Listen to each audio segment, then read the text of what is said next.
क्या आपकी mummy phone?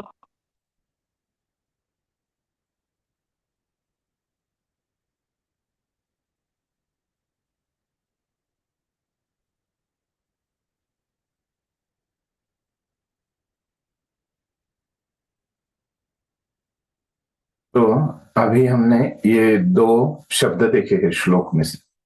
तो फिर उसके बाद वो बताते हैं कि ये जो शब्द हमने देखे,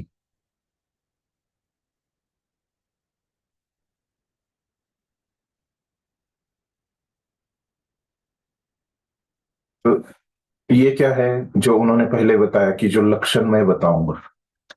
तो इस तरह से उन्होंने लक्षण बताए हैं इस भक्ति के। लेकिन ये जो दो लक्षण बताए उन्होंने, कौन से? कृष्णानुशीलन और ये अपना क्या, अनुकूल्यन। तो ये जो दो लक्षण है ना, वो कैसे हैं? स्वरूप लक्षण है। स्वरूप लक्षण,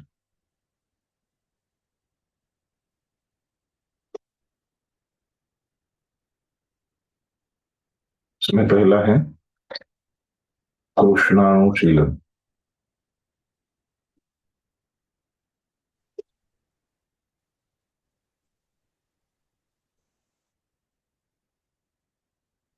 दूसरा है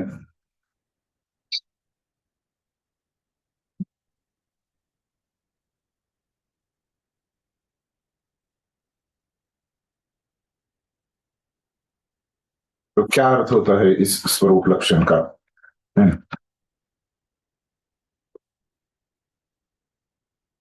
स्वरूप लक्षण मतलब ऐसा लक्षण होता है कि वो उसका वो छोड़ ही, बहुत मतलब महत्वपूर्ण लक्षण, इस तरह से समझ सकते हैं, है ना? तो ये आपको उदाहरण से स्पष्ट होगा। तो जैसे अभी हम शक्कर बोलेंगे, तो शक्कर का स्वरूप लक्षण क्या है? कि उसकी मिठास है। अगर वो मीठा नहीं है तो वो शक्कर नहीं। तो फिर अभी ये उसका स्वरूप लक्षण हो गए। एक दूसरे प्रकार का लक्षण भी होता है। वो कौन सा है? उसको वो बताते हैं कि तटस्थ लक्षण। स्वरूप लक्षण और तटस्थ लक्षण। तो ये भी आ, आ, वो बाकी के जो शब्द है वो तटस्थ लक्षण में आते हैं। इस प्रकार से वो बताते हैं। तो ये स्वरूप लक्षण को आप प्राथमिक लक्षण भी बोलेंगे। प्राथमिक मतलब जैसे उपचार रहते हैं तो वहां पे आता है प्राथमिक उपचार। ये प्राथमिक उपचार मतलब ये बहुत ये उपचार ऐसे कि वो लेने ही है। तो शक्कर का, अगर शक्कर में मिठास, ये स्वरूप लक्षण है। और वो या भी ब्राउन कलर की है या सफेद कलर की है। तो ये क्या हो गया उसका तटस्थ लक्षण है। तो तटस्थ लक्षण को आप ये भी बोल सकते हैं। बस ये बताया है ये इतना, तो आपको पता होना। मेरे यहाँ पे बताने का भाव क्या है कि अगर व्याख्या में ये शब्द नहीं रहेंगे तो उस व्याख्या को कुछ अर्थ नहीं बचेगा। ये बहुत महत्वपूर्ण शब्द है। तो ये बताने का भाव क्या है यहाँ पे? स्वरूप लक्षण और तटस्थ लक्षण बताने का भाव है। यहाँ पे जो चार लक्षण ये श्लोक में बताए गए हैं शुद्ध भक्ति के, तो उसमें से ये दो लक्षण बहुत महत्वपूर्ण है। ये यहाँ पे बताने के बाद, तो बचे हुए अगर श्लोक आपने लिखा था तो अभी और उसमें क्या शब्द है? कोई पढ़िए श्लोक। अन्याभिलाषिता शून्यं ज्ञानकर्मादि अनावृतम् अनुकील्येन कृष्णानुशीलनम भक्तिर उत्तमा। हाँ, तो अभी देखा होगा उसमें आपने कि दूसरे लाइन में ये स्वरूप लक्षण है। तो पहले लाइन के शब्द बचे। तो जो श्लोक में दो लाइन है तो कौन से है? अन्य, अन्याभिलाषिता शून्यम।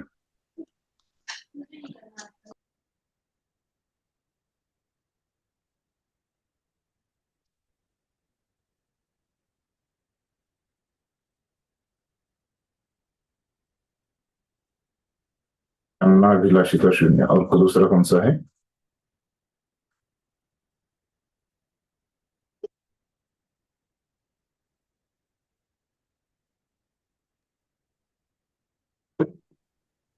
ज्ञान कर्म।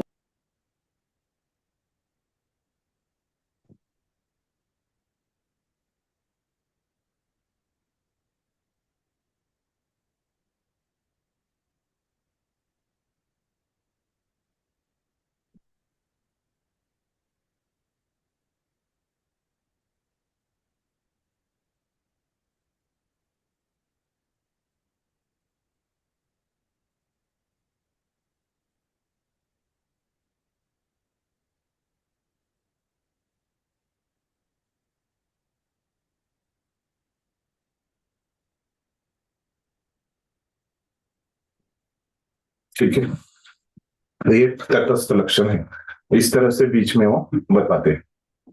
फिर अभी ये इसके बारे में हमारा देखने का बचा है, अन्य अभिलाषिता शून्य और ज्ञान कर्मादि अनाहुत। तो अन्य अभिलाषिता शून्य में वो क्या बताते हैं?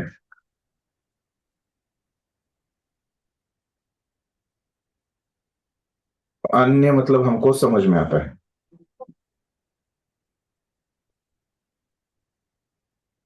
अन्य मतलब क्या?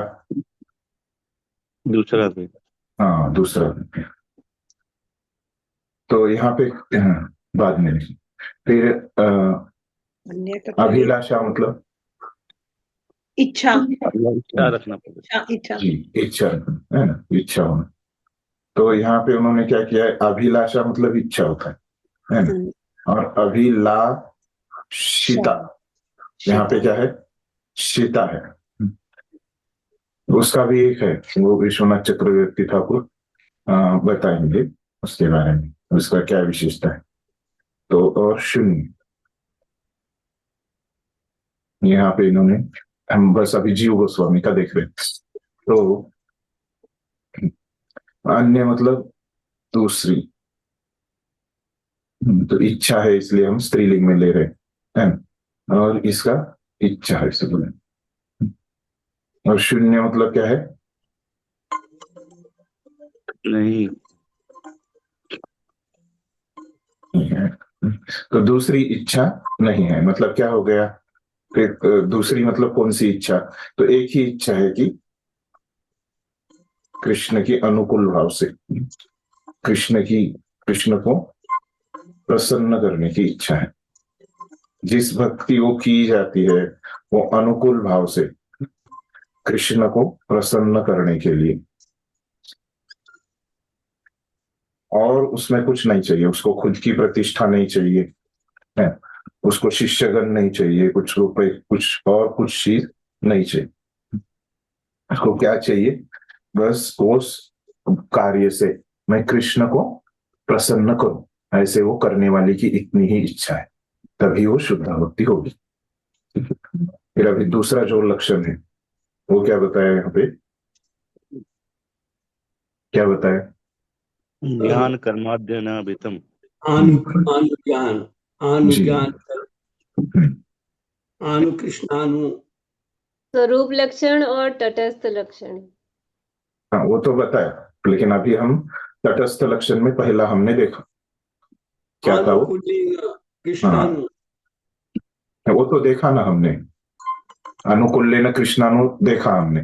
जो देखने का बचा है वो क्या है? ज्ञान ज्ञान। पहले ज्ञान कर्मादि अनावृतम में पहले वो ज्ञान बताते हैं क्या है। तो ज्ञान मतलब वो उसका अर्थ क्या है कि जो ब्राह्मण है,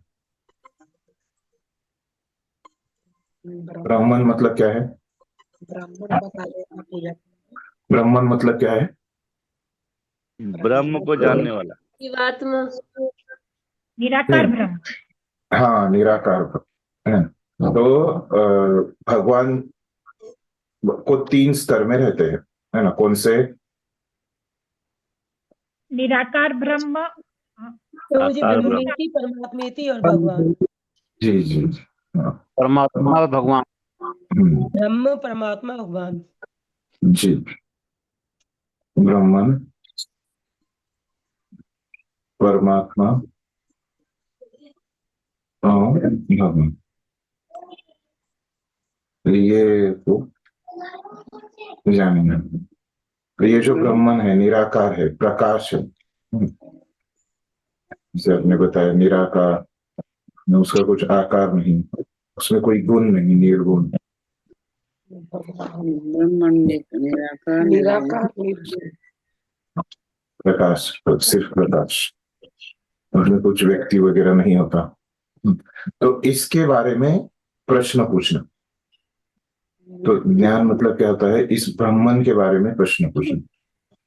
तो ये मतलब ऐसी जानकारी, ज्ञान मतलब ऐसी जानकारी जो निराकार निर्गुण, ये प्रकाश रूपी ब्रह्मन के बारे में है, इस प्रकार से वो बताते हैं। तो इस प्रकार से जो प्रश्न पूछते हैं, जो भी जानकारी है इस निर्गुण निराकार ब्रह्मन के प्रति है, तो इस प्रकार की जानकारी हमारी भक्ति में इसकी कोई आवश्यकता नहीं है। फिर हमको किस ज्ञान, तो ऐसे ज्ञान की वहां पे आवश्यकता नहीं है इस प्रकार से। तो ऐसा ज्ञान जो है वो हमको हम इसको ठुकरा सकते हैं। लेकिन कैसी जानकारी हमको आवश्यक है कि जैसे अभी हम यहाँ पे पढ़ाई कर रहे हैं, तो ये भी जानकारी है। ज्ञान मतलब जानना, जानकारी करना। तो इस प्रकार की जो भक्ति के संदर्भ में जो ग्रंथ है उसमें भी जानकारी दी है, तो ये जानकारी हम ले सकते हैं। लेकिन जो निराकार निर्गुण ब्रह्मन के बारे में जो जानकारी है उसको ठुकराना है। इस प्रकार से वो अर्थ बताते हैं यहाँ पे जीव गोस्वामी अपने को। तो इस भक्ति के बारे में जो ज्ञान है, जैसे अभी भी हम ये व्याख्या जो समझ रहे हैं, ये भी क्या है, एक ज्ञान ही है इस प्रकार का। तो भक्ति का ज्ञान, और जो भगवान एक व्यक्ति है, तो ये ज्ञान हम ले सकते हैं।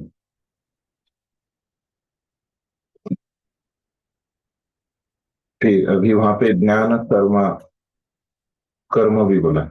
तो कर्म मतलब क्या, कि कोई भी कार्य होता है। तो हमको शास्त्रों में भी, जैसे आपने देखा होगा कि वेदों में भी हमारे लिए बहुत सारे कर्म बताए हैं। तो वो बताते हैं कि जैसे स्मृति ग्रंथ आपको पता है, तो स्मृति और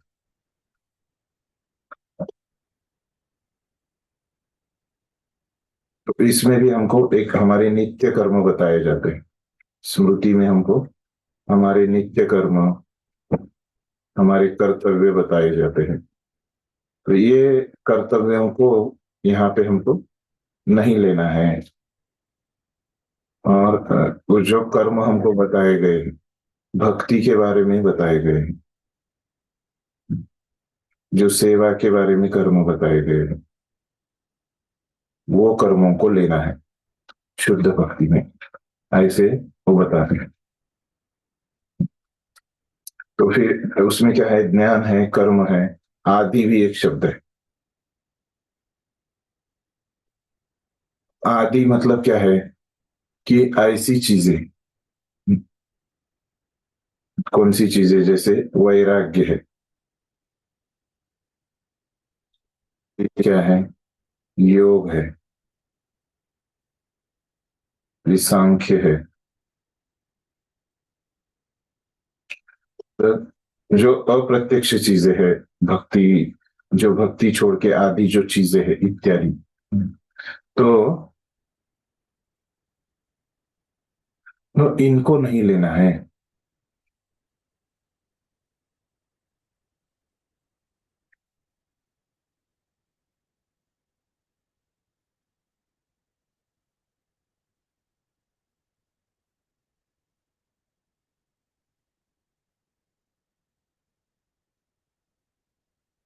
इनको भी नहीं लेना है। तो फिर और क्या है, ज्ञान कर्म आदि अनावृतम ऐसे शब्द है।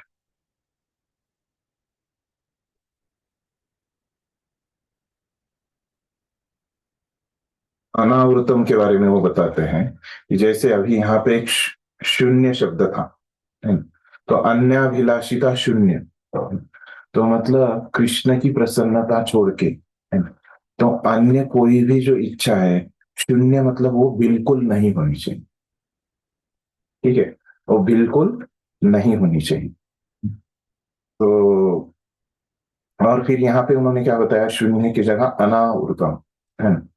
तो ये ज्ञान कर्म आदि से वो अनावृत, आवृत नहीं, अनावृतम मतलब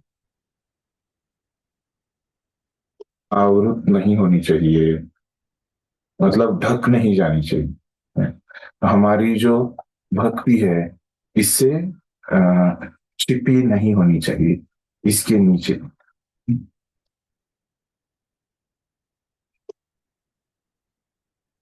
अनावृतम, ठीक है। तो अभी छिपी नहीं होनी चाहिए, मतलब क्या है कि वो ये सब चीजें जो है वो रह सकती है। शुद्ध भक्त जो है इनके बारे में पूछ सकता है, ब्राह्मण के बारे में, लेकिन उन्होंने इतना ब्राह्मण के बारे में पूछना नहीं चाहिए कि भक्ति से ज्यादा वो पूछना नहीं चाहिए। जितना भक्ति के बारे में श्रवण करते हैं, है ना, और भक्ति के बारे में जो जानकारी है ना, तो उससे ज्यादा ये ब्राह्मण मतलब आवृत, है ना। तो भक्ति समझो इतनी है ना, तो इतनी भक्ति है ना। तो आवृत कब हो जाएगी, कोई चीज इससे और बड़ी करेंगे तो भक्ति आवृत हो जाएगी, है। वो दिखेंगी नहीं, आवृत हो जाएगी। तो मतलब ये ज्ञान कर्म, है ना, तो इनको पूरा शून्य शून्य नहीं किया तो भी चलेगा, है ना? इनको पूरा कम नहीं किया तो भी चलेगा, है ना। जैसे अभी हम अम, कार्यालय में जाके कर्म करते हैं, अपने नित्य कर्म करते हैं, है ना?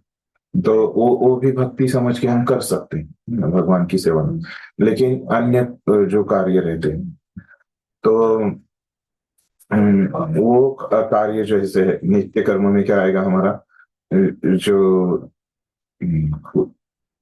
जो भक्ति में मदद करने वाले कार्य है ना, जैसे हम नहाते वगैरह जो है रोज, है ना, हमारी सफाई वगैरह करते हैं, ये नित्य कर्म है। तो ये कर्म है भक्ति के, ये नित्य कर्म है तो हमको करने पड़ेंगे, लेकिन ये इतने ज्यादा नहीं करने हैं, है ना, कि जिससे हमारी वो भक्ति रुक जाए, जो शास्त्रों में बताए गए। ये नित्य कर्म भी हमको स्मृति ग्रंथों में हमारे कर्तव्य है, लेकिन वो इतने ज्यादा नहीं है कि जिससे हमारी भक्ति ढक जाए। इतना यहाँ पे उन्होंने अर्थ बताया। तो ये कर्म कर सकते हैं भक्त लोग, ज्ञान कर सकते हैं, कर्म कर सकते हैं आदि, ये भी कर सकते हैं, लेकिन ये थोड़े कम करनी चाहिए, भक्ति इससे ज्यादा करनी चाहिए, तभी वो शुद्ध भक्ति होगी। यही चीजें ज्यादा कर रहे और भक्ति कम कर रहे तो नहीं होगी, ऐसे उन्होंने बताया।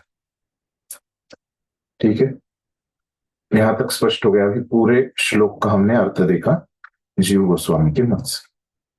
हरे कृष्णा प्रभु जी, ये पार्ट थोड़ा क्लियर नहीं हुआ, एक बार फिर से बता देंगे प्रभु जी। अनावृतमोला जी तो अभी उन्होंने बताया कि ये जो ज्ञान है, कर्म है और आदि, ये समझ में आ गए तीन शब्दों का अर्थ आपको? यस जी प्रभु। यहाँ तक आए। तो अनावृतम से क्या होता है, वो जैसे अभी उन्होंने पहले बताया था, क्या बताया था कि अन्याभिलाषिता शून्य।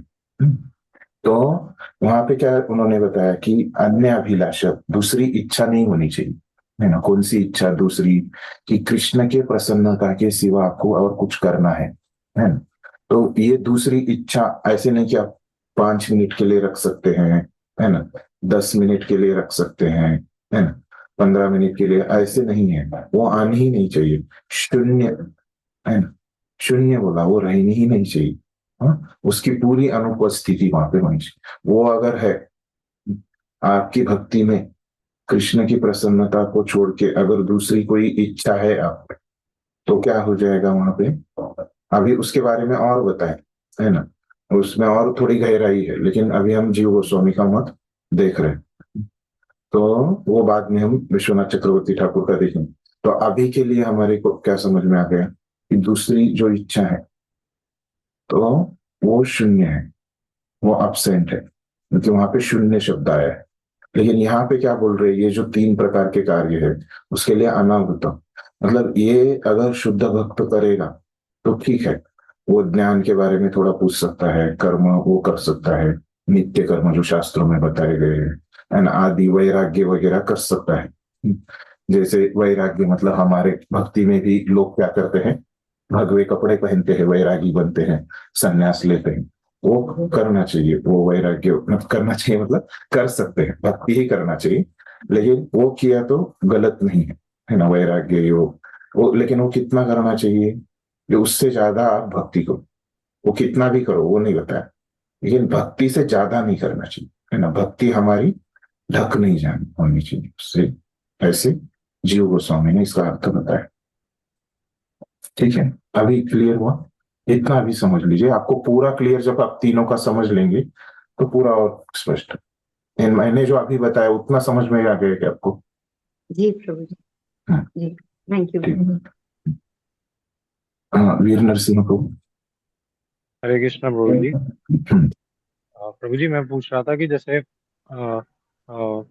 जो कर्म होते हैं उनसे हमारी भक्ति ढकती कैसे है, मतलब मुझे वो चीज क्लियर नहीं हुई। जैसे वो तो सपोर्ट ही करते हैं ना, जैसे जो वैदिक नियम जी, है, तो उससे हमारी ढकती कैसे है? वो अभी भक्ति क्या है, अभी ये तो आप शुद्ध भक्ति ये समझ रहे है ना, तो जब भक्ति कैसे करना है, ये भी आगे हमारे इस ग्रंथ का विषय है, और ये कर्म कैसे हम करते हैं, तो ये भी आपको उस समय में समझ में आ जाएगा। ठीक है ना, तो ये जो अभी आपको वो नित्य कर्म मैंने, वो व्यक्ति क्या करता है, वो नित्य कर्म ज्यादा करता है। ठीक है ना, ये नित्य अभी आपको वो उतना नहीं समझेगा कि ये नित्य कर्म कैसे करते हैं, आपको पता नहीं है, मतलब वो पता है कि वो तो क्या है नित्य कर्म, लेकिन भक्ति कैसे करते हैं ये अभी आपको पता नहीं।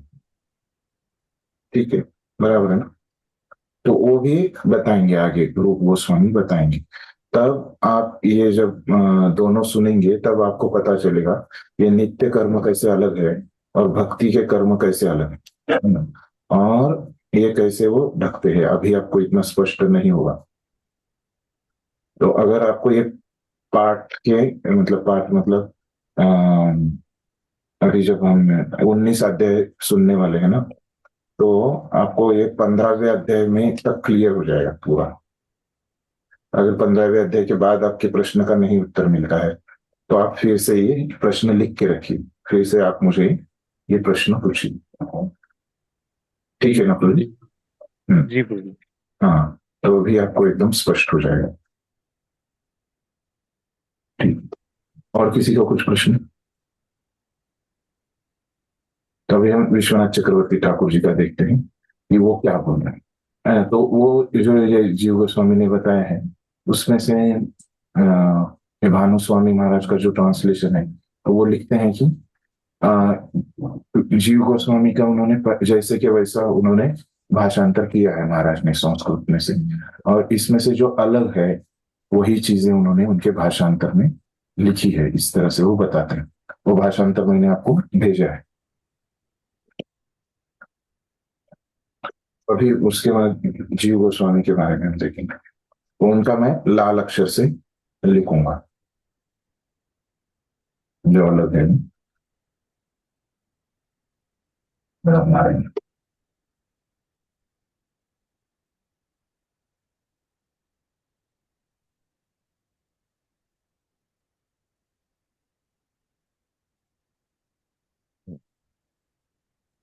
हरे कृष्ण प्रभु जी। हाँ बोलिए। प्रभु जी अभी आपने जो बताया ये विश्वनाथ चक्रवर्ती ठाकुर की टिप्पणी थी लक्षण के बारे में, तटस्थ लक्षण के बारे में। ये पूरा जो मैंने बताया ये पूरा जीव गोस्वामी ने बताया था। जी प्रभु जी। सभी शब्दों के बारे में। अच्छा। अभी हम विश्वनाथ चक्रवर्ती ठाकुर का देखेंगे। तो उसमें वो पहले बताते हैं कि वो शील शब्द में बताते हैं, तो वो भी वो प्रवृत्त्यात्मक निवृत्त्यात्मक ये सब चीजें वही बताते हैं कि प्रवृत्त्यात्मक मतलब कुछ तो कार्य होता है जो शरीर मन और शब्दों से किया जाता है, फिर आगे और ये निवृत्त्यात्मक होता है तो एक भावना होती है और कुछ वहां पे कार्य नहीं होता है।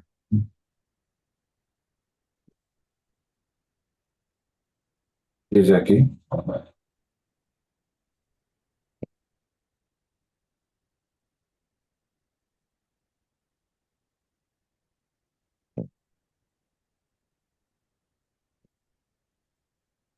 तक तो अनुशीलन का तो उन्होंने समान ही बताया, वहां पे कुछ नया नहीं है। फिर अनुकूल्य में मतलब क्या बोलते हैं कि वो बताते हैं कि यहाँ पे विशेषण वगैरह बताया कि वो कृष्ण के लिए क्या होनी चाहिए। अनुकूल मतलब हमने देखा था कि वो अनुकूल, फेवरेबल। तो वो बताते हैं कि कृष्ण को प्रसन्न करने वाली होनी चाहिए, अनुकूल कृष्ण की प्रसन्नता के लिए ही होनी चाहिए, ऐसे वो बताते थे कि इतना ज्यादा बता। तो फिर और यहाँ पे वो अनुकूल के बारे में और वो समझाते हैं। तो एक तो पहले बताया कि कृष्ण को प्रसन्न करने वाली होनी चाहिए। फिर वो और बताते हैं कि तो अभी आपने सुना होगा कि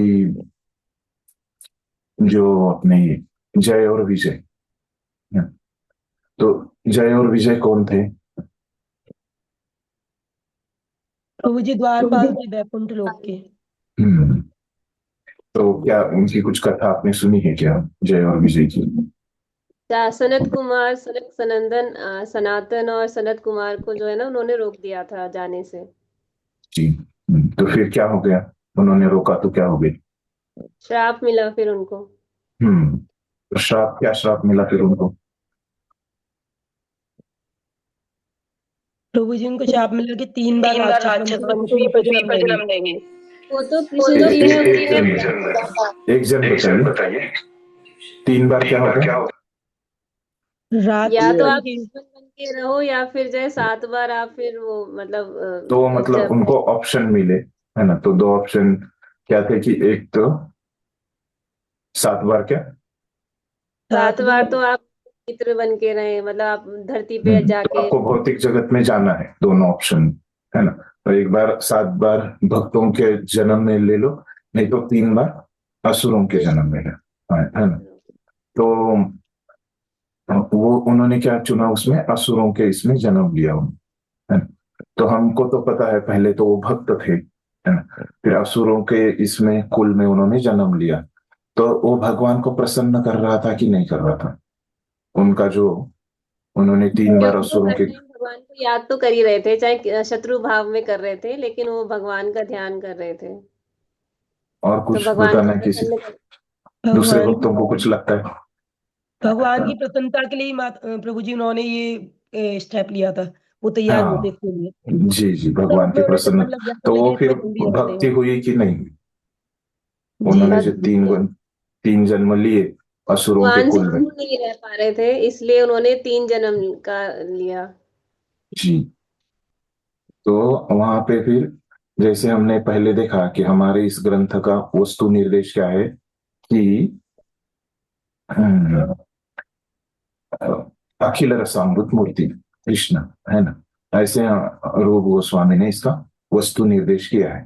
तो भगवान सभी रसों के क्या है, आगार है ना?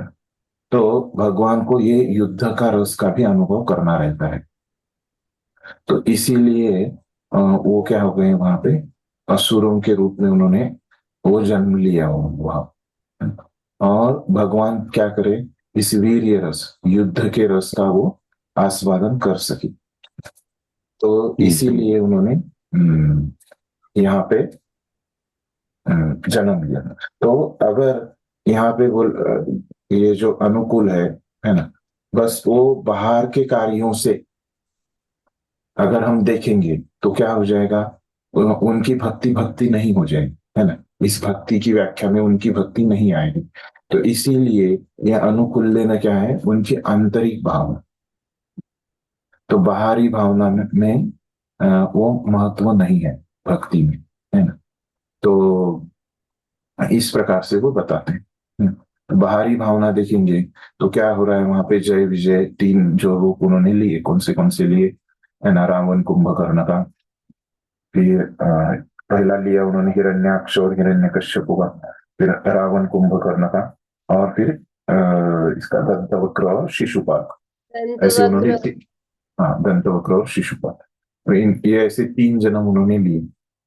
तो है, तो ये 3 जन्मों में जो उन्होंने किया तो ये भक्ति नहीं हो जाएगी, है। तो इसीलिए बोलते हैं कि ये जो वहां पे उनकी जो भावना है उनके अंदर, वो क्या होनी चाहिए, भगवान को प्रसन्न करने की होनी चाहिए, ऐसे वो बताते हैं। अनुकूल लीला में और एक वो चीज बताते हैं, तो कि वो उदाहरण देते हैं, एक तो ये असुरों का देते हैं, फिर दूसरा उदाहरण देते हैं यशोदा का। तो अभी कार्तिक महीना हो गया है ना, थोड़े दिन पहले ही कार्तिक महीना अपना हो गया है। तो उसमें कार्तिक महीने में आपने एक लीला सुनी होगी यशोदा महारानी की। क्या लीला थी वो? उनको दामोदर बांधने, दामोदर लीला थी। जी, दामोदर लीला। हाँ, क्या है, क्या होता है दामोदर लीला में? वो उनको मैया ही स्तनपान बांध करा रही थी, और उसमें फिर वो दूध ने सोचा कि वो बहुत अच्छी गाय का था, वो दूध ने सोचा कि मेरा तो जीवन व्यर्थ हो जाएगा, तो वो बल के ना गिरने लगा। तो माता को लगा कि ये गिर रहा है क्योंकि भगवान श्री कृष्ण के लिए ही वो दूध था। तो वो जो है दही बिलो रही थी उस टाइम पे उसे, और कान्हा जी को वो नीचे रख के और वो दूध को बंद करने चली जाती हैं। तो कान्हा जी को बहुत गुस्सा आता है, और इस चक्कर में वो क्या करते हैं, वो मटकी को ना नीचे से ही फोड़ते हैं, जिससे कि वो सारा का सारा दही, वो जो छाछ होती है वो नीचे गिर जाती है, पूरी आ जाती है। और उसी लीला में फिर वो माता आती है यशोदा, और फिर वो उनके पीछे भागती हैं उनको पकड़ने के लिए। और वो जब उनको देखते हैं कि वो बहुत ही मतलब थक गई हैं, उनके बाल वाल इधर उधर हो गए हैं, काजल फैल गया है, तो वो उनकी ना उस भाव को देख के वो मतलब उनके पकड़ में आ जाते हैं। लेकिन फिर वो बनते नहीं है, क्योंकि उसके अंदर जो था वो भगवान की कृपा, और क्या था, दो दो उंगल कम पड़ रहा था, तो उसके अंदर दो चीजों में, एक तो भगवान की कृपा का था, और एक उनका प्रयास, हाँ। तो फिर वो मगर फिर वो बंध जाते हैं, तो बनने के बाद में फिर उखल लीला में दो जो थे मणिग्रीव और एक और थे, उनका उद्धार करने के लिए ये लीला होती है बेसिकली। नलकुबर। ठीक है, ठीक, जी बराबर। तो यहाँ पे क्या समझ में आ गया कि अभी भगवान की प्रसन्नता यहाँ पे हमको लग रहा है ना, कि बाहर से किसमें थी, उनको तो दूध पीना था, है ना। और भगवान को मतलब यहाँ पे यशोदा क्या कर रही है, उखल से बांध रही है ना। तो और क्या कर रही है, उनको उनके मन के जैसा नहीं कर रही है यशोदा, बराबर है। तो यशोदा क्या प्रसन्न कर रही है भगवान को या नहीं कर रही है? ये जो कार्य, जिस प्रकार के कार्य कर रही है, भगवान की प्रसन्नता के लिए ही रही हैं, लेकिन वो मतलब उनको एक्चुअली लीला करनी थी उन दोनों का उद्धार करने के लिए, तो इसलिए ये लीला रची गई थी। बाकी सब जगह पे भी यशोदा क्या करती है, उनको मना करती है इधर उधर जाने को, है ना। तो जो बोल रहे हैं वो कृष्ण जो बोल रहे हैं, है ना, तो उसमें वो मना करते रहती है ना। अपना वहां पे अनुशासन लगाती है यशोदा उनके ऊपर, भगवान के ऊपर, है। तो इस प्रकार से वो यशोदा के कार्य है। इसी लीला में नहीं, लेकिन अन्य लीला में भी वो भगवान को जैसा करना है वैसे वो करने नहीं देती यशोदा। तो फिर क्या वो भक्ति है क्या यशोदा की, या नहीं है भक्ति उसकी? भक्ति है, वो वात्सल्य रस में भक्ति कर रही है ना, वात्सल्य रस में। ठीक, वात्सल्य रस में कर रही है। तो भगवान सभी रसों के कहाँ से आए? दो क्रम तो चल रहे, ऐसे चलाइए मत। तो वहां पे यशोदा जो जिस प्रकार से भक्ति कर रही है, तो एक तो वो वात्सल्य रस में भक्ति कर रही है ना। तो वो वात्सल्य रस में भगवान को सिखाना पड़ता है, उनको अनुशासन देना पड़ता है, वो उस रस का कार्य है। और तो फिर उस यहाँ पे अगर वो अनुकूल भाव रहेगा, वैसे हमको लग रहा है, तो कृष्ण के प्रति तो यशोदा का अनुकूल भाव नहीं लग रहा है। तो उस फिर ऐसे अगर हमारी भक्ति की व्याख्या रहेगी, तो यशोदा की भक्ति वहां पे भक्ति नहीं रह जाएगी, तो वहां पे अपने आचार्य बताते हैं कि विश्वनाथ चक्रवर्ती ठाकुर बताते हैं कि एक तो कृष्ण को प्रसन्न करने का भाव होना चाहिए इस रस में आदान प्रदान करके, और एक अनुकूल लेने का वो अर्थ बताते हैं। तो ये कृष्ण को प्रसन्न करने का भाव होने से क्या हो जाएगा, जैसे जो जय विजय जैसे जो असुर है उनकी भक्ति भक्ति हो जाएगी, और जो यशोदा जैसे भक्त कार्य कर रहे हैं तो उनके लिए वो बताते हैं कि कृष्ण को मतलब जो उनकी आंतरिक इच्छा होनी चाहिए वो क्या होनी चाहिए कि कृष्ण को कुछ हानि नहीं पहुंचाए। वो यशोदा का जो भाव है कि अगर वो छोटे बचपन में ही इतनी दूसरों के घर में वो चोरी करेगा नहीं तो बड़ा होके वो कैसे करेगा, अपना जीवन कैसे वो जी पाएगा, अच्छा एक व्यक्ति समाज में रह के वो कैसे जी पाएगा अगर उसको चोरी करने की आदत लगेगी तो, है ना। ऐसे उसकी भावना रहती है यशोदा की, है ना? तो कृष्ण को कुछ हानि नहीं पहुंचाने के लिए उसको अनुशासन नहीं करती, कृष्ण के भले के लिए ही वो उसको इस प्रकार से अनुशासित करना उसको रहता है। तो यहाँ पे एक तो कृष्ण की प्रसन्नता की भी इच्छा होनी चाहिए और कृष्ण की कुछ हानि ना हो, कृष्ण का उससे कुछ भला ही हो, है ना। ऐसे भी उसमें अगर इच्छा रहेगी तो भी चलेगा। इस प्रकार से वो बताते हैं अनुकूल लेना शब्द के बारे में, ताकि क्या हो जाए यशोदा जैसे भक्तों की भक्ति भी वो शुद्ध भक्ति हो जाए। तो इसीलिए उसको उस प्रकार से हमको समझना है कि कुछ हानि नहीं पहुंचनी चाहिए उसमें, जो वहां पे व्यक्ति भक्ति कर रहा है ना, उसके मन में वैसे कृष्ण के प्रति हानि या द्वेष भी बोलते हैं वो, हानि और द्वेष नहीं होना चाहिए ना। यशोदा को कुछ द्वेष नहीं था, भले ही वो कृष्ण के मन के विरुद्ध कार्य कर रही थी लेकिन वो द्वेष की भावना उसमें नहीं थी। तो ऐसे भी जो भी यशोदा के जैसे जो भक्त रहेंगे तो उनमें द्वेष की भावना नहीं होगी, तो वो शुद्ध भक्ति है। इस तरह से वो बताते हैं।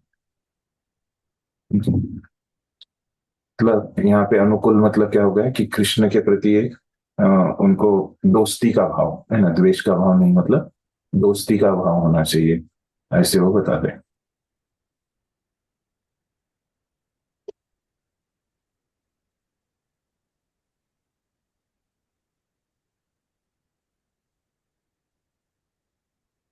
अगर ऐसे नहीं करते तो ये दोनों व्याख्या नहीं करते तो क्या वो बोल रहे कि एक जो घड़ा रहता है ना, जो आप ठंडे पानी के लिए घर में रखते होंगे गर्मी के दिनों में घड़ा, तो ये घड़े का जो भी भाव है ना, उसमें भी क्या है कृष्ण के प्रति द्वेष नहीं है और कृष्ण से भी उसको वैर भावना नहीं है।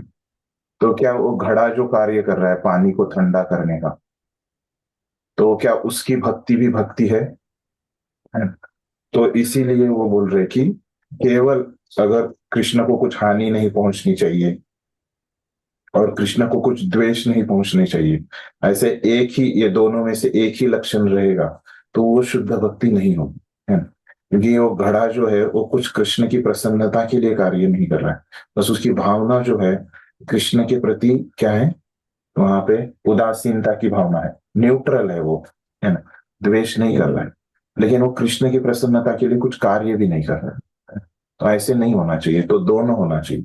तो अनुकूल लेना मतलब क्या है, वो बताते हैं कि कृष्ण की प्रसन्नता भी होनी चाहिए और जब वो कृष्ण को प्रसन्न कर रहे हैं ना तो वो कार्य कुछ अलग रहेगा, है ना, लेकिन वहां पे जो कार्य कर रहे हैं वहां पे भाव क्या होना चाहिए, ऐसे बाहरी रूप से ऐसे लगेगा कि कृष्ण उससे प्रसन्न नहीं हुआ है लेकिन वहां पे वो प्रसन्न करने के लिए होना चाहिए और उससे कृष्ण को कुछ हानि और द्वेष नहीं होना चाहिए। तो दोनों ये लक्षण वहां पे होने चाहिए। इस प्रकार से वो बताते हैं, वो घड़े का उदाहरण लेके, घड़े में तो कुछ द्वेष नहीं है कृष्ण के प्रति लेकिन उसको कुछ प्रसन्नता की भावना भी नहीं, तो नहीं होगा, दोनों में से एक रहेगा तो नहीं चलेगा, दोनों वहां पे चाहिए। ये भी वो बताते हैं अनुकूल में स्पष्ट करने के समय। फिर उसके बाद जो शब्द आता है वे स्वरूप लक्षण तटस्थ लक्षण तो हो गए, फिर उसके बाद शब्द आता है, कौन सा आता है, अन्याभिलाषिता शून्य। तो वहां पे वो उसमें बताते हैं कि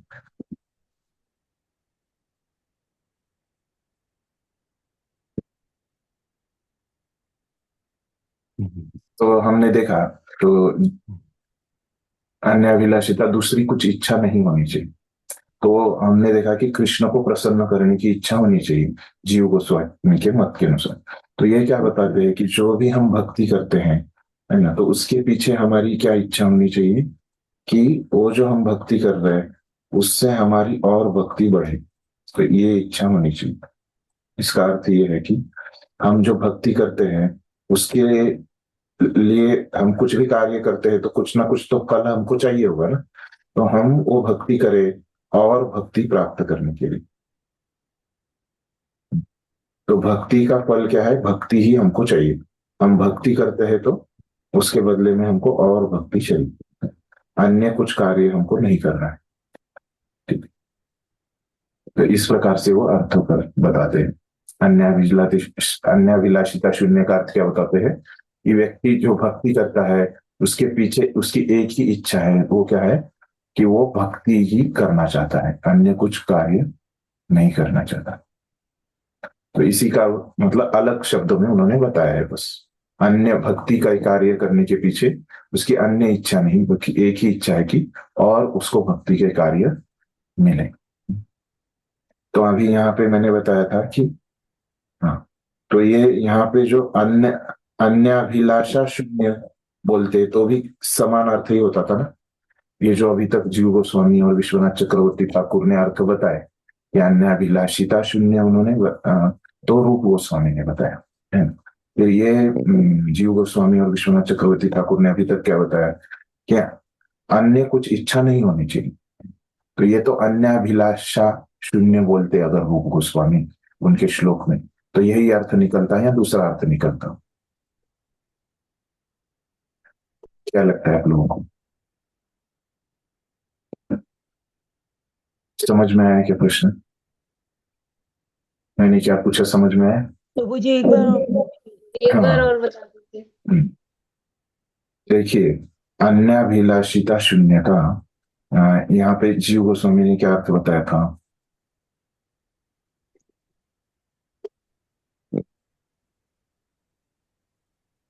बताइए आप में से कोई दूसरी इच्छा नहीं होनी चाहिए। हाँ, कृष्ण को प्रसन्न करके के अलावा अन्य। और विश्वनाथ चक्रवर्ती ठाकुर ने क्या अर्थ बताया?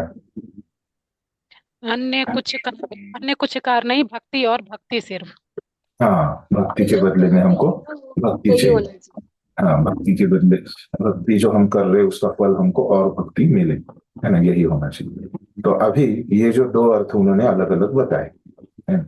तो एक किसके बताए? अन्याभिलाषिता शून्य, इस शब्द के बताए। समझो इस शब्द की जगह, है ना, रूप गोस्वामी कहते अन्याभिलाषा शून्य, तो इसका भी अर्थ यही होता है ना। अन्य अभिलाषिता की जगह अगर वो अन्य अभिलाषा कहते तो यही अर्थ होता है ना। तो क्योंकि अभिलाषा मतलब इच्छा है, तो वही होता, इच्छा मतलब वही अर्थ होता। तो यहाँ पे ईता कहा, किसने कहा? जीव रूप गोस्वामी है। तो ये ईता कहने के पीछे वो विश्वनाथ चक्रवर्ती ठाकुर बोल रहे, यहाँ पे जो ईता शब्द लगाया है उन्होंने, तो इसका अर्थ होता है कि दूसरी जो इच्छा है कृष्ण की प्रसन्नता के जैसे, है ना, कि क्या इच्छा है कि जो स्वभाव से हमने होती है ना। नहीं तो क्या है उसका अर्थ, स्वभाव से होती है मतलब क्या, कैसे लेने का उसका अर्थ कि जो बहुत गहरी होती है ना, जो हमारे अंदर बहुत गहरी होती है। जैसे कि हमारे अंदर जब हम मर रहे हैं, है ना, तो अगर हम क्या करते हैं, बचाओ बचाओ ऐसे बोलते हैं, लेकिन हमेशा वो हम नहीं बोलते कि बचाओ बचाओ, है ना, मेरी रक्षा करो, ऐसे नहीं हम बोलते। जैसे अभी हमको तैरना नहीं आता, है ना, और हम पानी के अंदर डूब रहे हैं, है ना, हम स्वभावतः ही चिल्लाएंगे बचाओ बचाओ, है ना। जैसे द्रौपदी का वस्त्रहरण हो रहा था, तो पहले तो उसने सबसे वहां पे मदद की याचना की, लेकिन उसको कुछ मदद ही नहीं मिल रही थी। तो फिर उसने क्या किया, खुद की लाज बचाने के लिए वो याचना कर रही थी, है। तो ये शुद्ध भक्ति है क्या? फिर वो वैसे कर रही थी वो, है ना।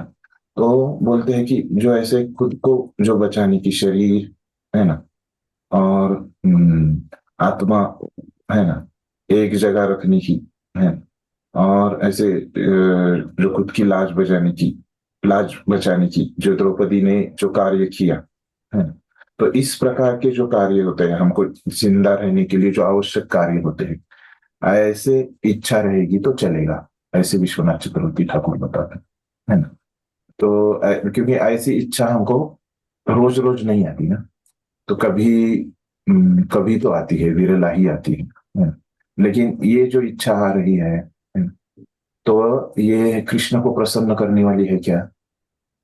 नहीं है ना, इसमें कुछ कृष्ण की प्रसन्नता है, इसमें तो ये पूरे हमारे बारे में है ना।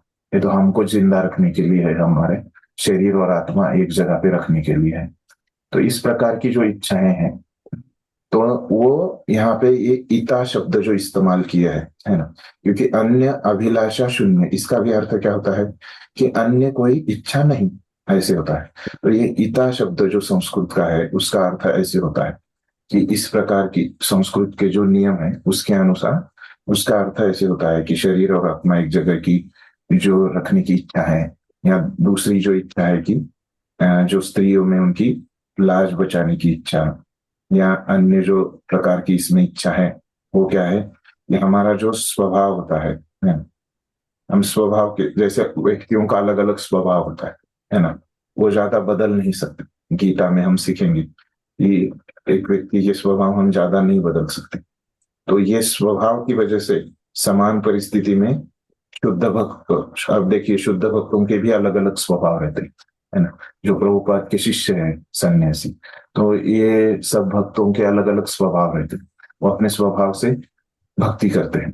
तो ये स्वभाव की वजह से जो भक्ति करते हैं, है ना, उनकी इच्छाएं फिर अलग अलग होती है स्वभाव की वजह से। तो जो ऐसी थोड़ी सी जो इच्छाएं कभी कभी आती है, रोज रोज नहीं आती ये इच्छाएं, तो ऐसी इच्छाओं को वहां पे अगर वो रहेगी तो भी वो शुद्ध भक्ति वहां पे है, ऐसे वो बताते हैं।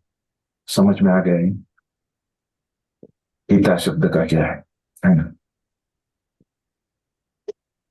तो इसीलिए वो द्रौपदी की भी जो भक्ति की, है ना, तो उसने खुद की रक्षा के लिए जो प्रार्थनाएं की, है ना, तो ऐसे लगता है कि वो कृष्ण की प्रसन्नता के लिए नहीं हो, लेकिन वो शुद्ध भक्ति में है, इस प्रकार से वो बताते हैं। ठीक है, यहां तक हो गए, आगे जाते हैं।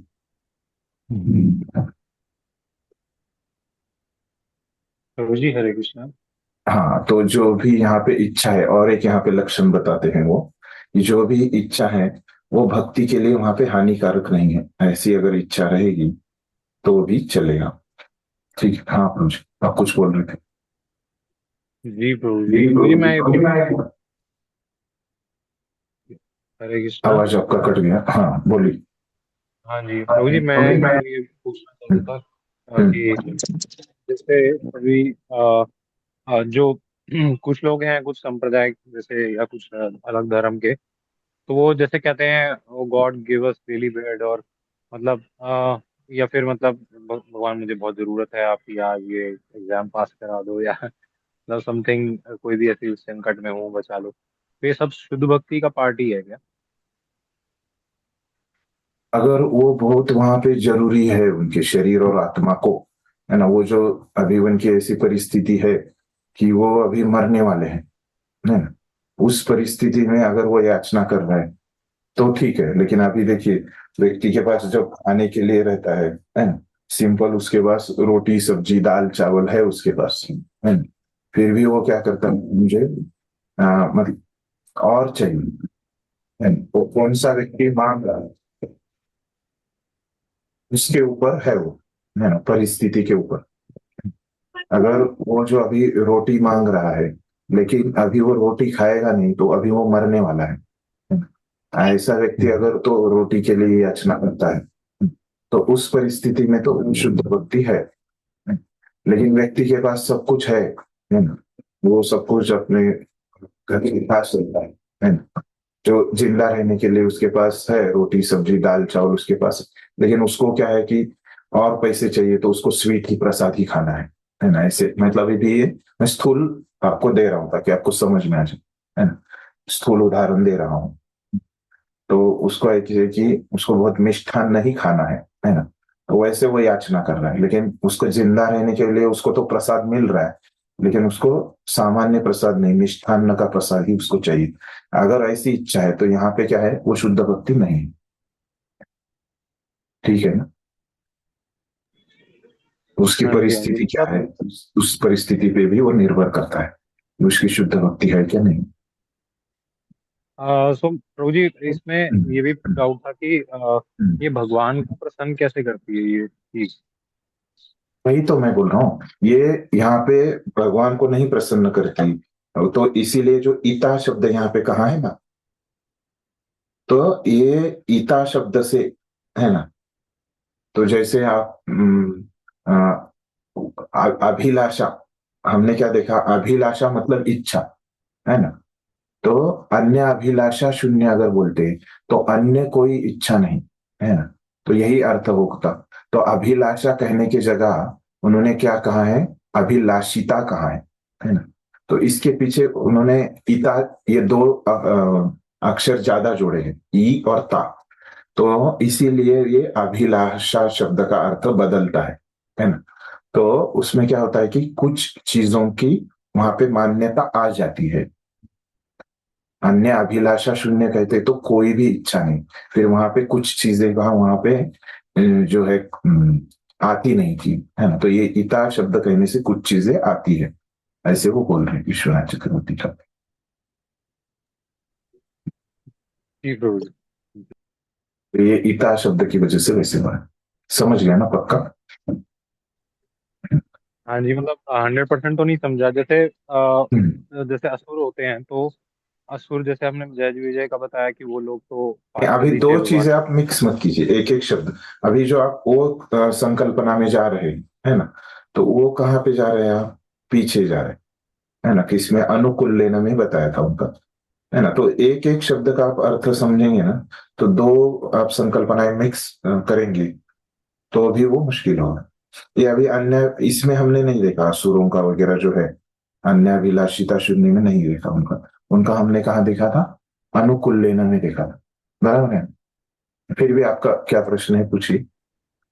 जी जी जी प्रभु जी, मतलब एक तो ये भी था कि जैसे मतलब जैसे हम अगर कोई बिल्कुल ही टाइम ऑफ नीड में एकदम इमरजेंसी है तब भगवान को याद करते हैं और पुकारते हैं, तो क्या ये भी होता है कि भगवान को ये देख के खुशी होती है कि चलो ये मेरे पास ही आया, अगर इसको नीड थी और कहीं नहीं गया, तो ये भी एक तरह से भगवान को क्या प्रसन्न करता है ये भाव। और दूसरा मैं ये पूछना चाह रहा था कि जैसे अगर जय विजय हैं तो उन्होंने जैसे अगर वो फाइट किया भगवान से, उनको एक वीर रस भी मिला, तो भी क्या वो प्रसन्न कर रहा है, तो वो भक्ति नहीं हुई फिर। नहीं, हमने बोला ना जय विजय के उदाहरण में कि वो बाहर से उनके कार्य तो अलग है, जब वो असुर जन्म उन्होंने लिया, लेकिन उनका भाव क्या है कि भगवान को प्रसन्न करने का है, तो इसीलिए उनकी भक्ति शुद्ध भक्ति हो गई, ऐसे मैंने बताया, बराबर है ना, तो उनकी तो हो गई शुद्ध भक्ति। और उससे पहले आपका क्या प्रश्न पूछा था। उससे पहले कि प्रभु जी जैसे जब कोई टाइम ऑफ नीड में अगर भगवान को हाँ पुकारता है, तो क्या हाँ, वो भगवान को ये भाव अच्छा लगता है कि वो मेरे पर डिपेंडेंट है और मैं और कहीं नहीं जा रहा है। भगवान को क्या नाम अच्छा लगता है, देखिए भगवान का कैसे रहता है कि हम्म, अभी यहाँ पे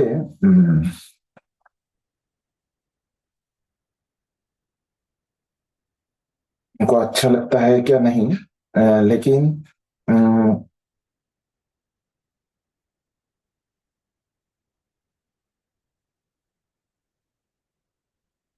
बोल सकते हैं हम वैसे, क्योंकि वो शुद्ध भक्ति में आ रहा है ना, तो ऐसे कहीं उल्लेख नहीं है कि उनको अच्छा लगता है, लेकिन अप्रत्यक्ष रूप से हम वैसे निष्कर्ष निकाल सकते हैं, क्योंकि भगवान को क्या लगता है, कोई शुद्ध भक्ति करता है तो अच्छा लगता है ना। और हमारे आचार्य बोल रहे कि अगर इस तरह का कार्य है कि अगर किसी का शरीर और आत्मा उसको एक जगह रखने में दिक्कत हो रही है और कुछ वो भगवान से मदद मांगता है ना, तो वो शुद्ध भक्ति में है ना।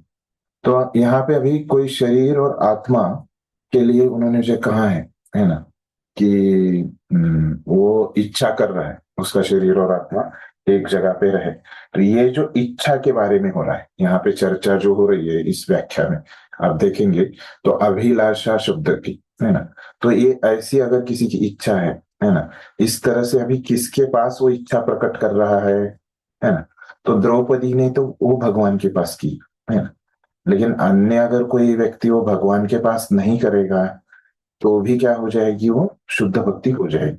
ऐसे नहीं है कि भगवान के पास ही करना है।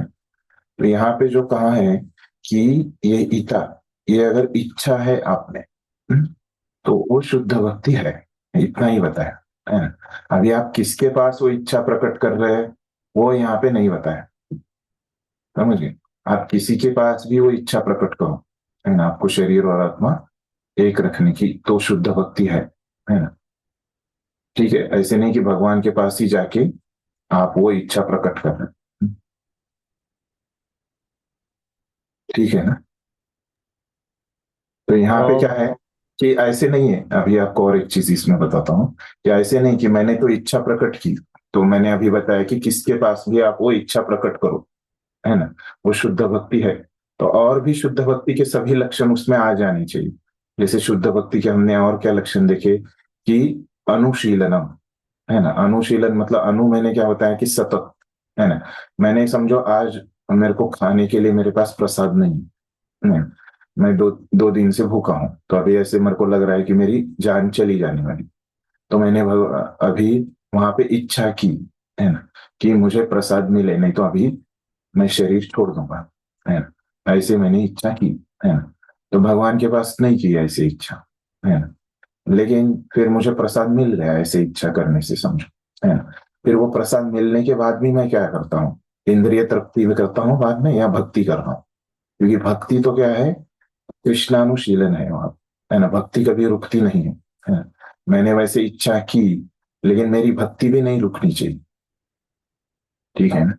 मेरी अगर भक्ति रुक रही है और मैं वैसे ऐसे इच्छा करता हूं कि कृष्ण मेरे को दे दो ये जो भी चीज है शरीर और आत्मा एक रखने के लिए, और फिर बाद में मैं भक्ति नहीं करता, या पहले मैंने भक्ति नहीं की है ना, ये क्या है कि शुरू में की बात नहीं है ना, वो व्यक्ति तो पहले भी भक्ति कर रहा है, बीच में ऐसे वो कभी कभी ऐसे इच्छा करता है और बाद में भी वो भक्ति कर रहा है ना, ये होना चाहिए।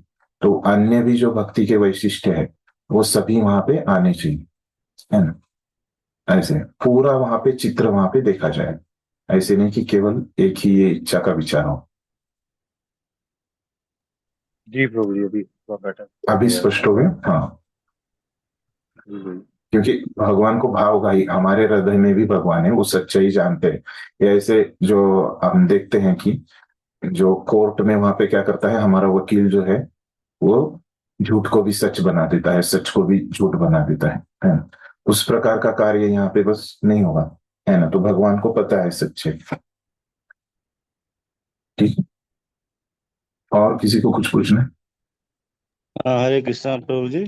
जो जैसे हम बताया कि हम जो भक्ति करते हैं मतलब उसके बदले में हमें और कुछ नहीं इच्छा रखनी चाहिए और भक्ति की इच्छा रखनी चाहिए। जी जी, ऐसे उन्होंने बताया। इसमें अविश्वनाथ चक्रवर्ती, मतलब अपने जीवन में क्या फर्क पड़ेगा प्रभु जी इसमें? इसमें ये पड़ेगा कि आप जो कुछ कुछ लोग भक्ति करते हैं तो खुद के आराम के लिए, मुझे ये चाहिए, वो चाहिए, मुझे नाम चाहिए, मुझे पैसा चाहिए, प्रतिष्ठा चाहिए, इसके लिए ये सब इच्छाओं के साथ लोग भक्ति करते हैं। क्योंकि ये सब चीजें क्या है, भगवान के अधीन है ना।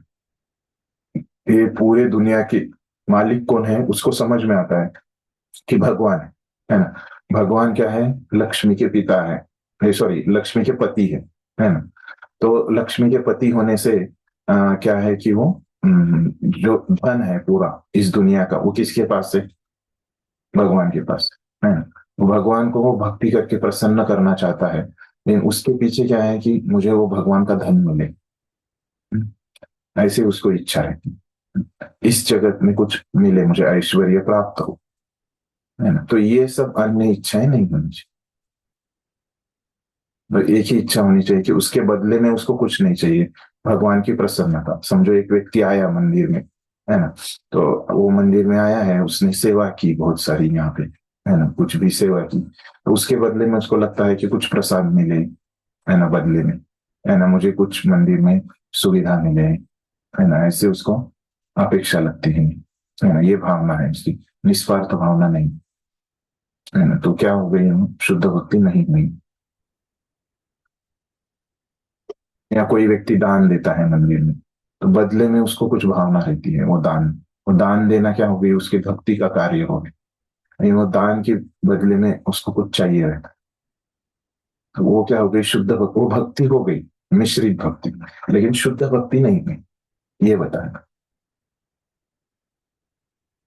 समझ गए? जी प्रभु जी। राघवंजरी माता जी।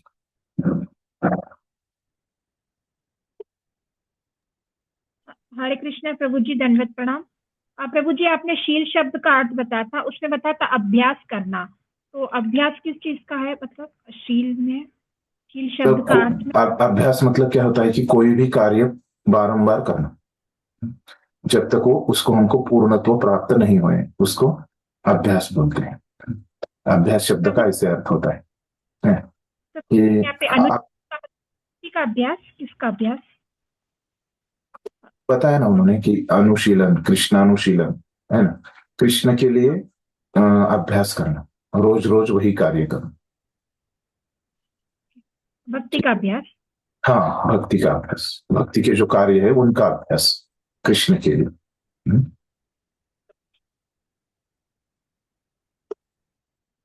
ठीक है, समझ में आया या कुछ और स्पष्ट है ना? ठीक है, आगे जाते हैं। और किसी को कुछ प्रश्न है?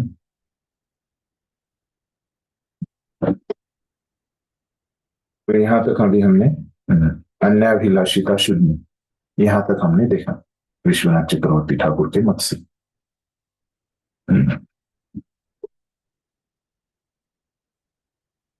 तो अभी यहाँ पे बोल रहे कि ज्ञान कर्मादि अनावृतम, तो ज्ञान कर्मादि अनावृतम में और वो विशेषता बोलते हैं, है ना। तो ज्ञान के बारे में तो वो हमने देखा कि क्या होता है कि ब्रह्मन के बारे में ज्ञान, ब्रह्मन के बारे में पूछना, ऐसे भी होता है, और भगवान के बारे में पूछना, भक्ति के बारे में भी कहना।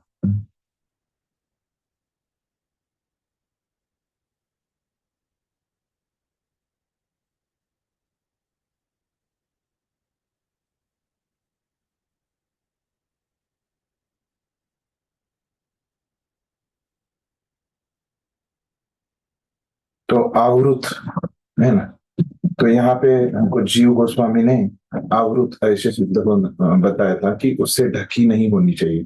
तो आवृत शब्द का हमने देखा कि भक्ति उसमें ज्यादा होनी चाहिए और बाकी के ये ज्ञान कर्म आदि चीजें कम होनी चाहिए, इस प्रकार से उन्होंने बताया। लेकिन अभी यहाँ पे विश्वनाथ चक्रवर्ती ठाकुर इसमें एक विशेष बात बताते हैं कि वो बताते हैं आवृत शब्द का अर्थ ऐसे होता है कि, तो ये बाकी के जो है ज्ञान कर्म और आदि, ये तीन कार्य जो है, ये इसलिए ये करना, है ना, ये तो करना तो चलेगा, कोई किया तो चलता है ना, लेकिन ये इसलिए करना, ये ज्ञान कर्म और आदि कार्य एक व्यक्ति कर रहा है, थोड़े ही कर रहा है ना, जिससे भक्ति नहीं रख रही है, भक्ति तो ज्यादा कर रहा है ना, लेकिन ये ज्ञान कर्म और आदि कार्य जब वो कर रहा है, उसके पीछे उसका जो उद्देश्य है, ये उद्देश्य क्या है, उद्देश्य जो है उससे क्या हो रहा है कि, ये उद्देश्य क्या है कि वो समझता है कि ये सब जो कार्य है भक्ति में मदद करने वाले हैं,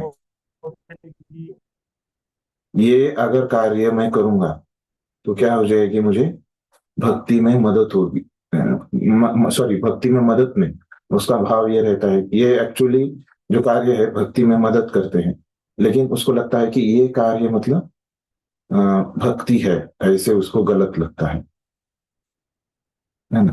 अगर कोई सोचता है कि ज्ञान कर्म आदि कार्य ये जो कर रहा है ये भक्ति के कार्य है, ऐसे कोई सोचता है,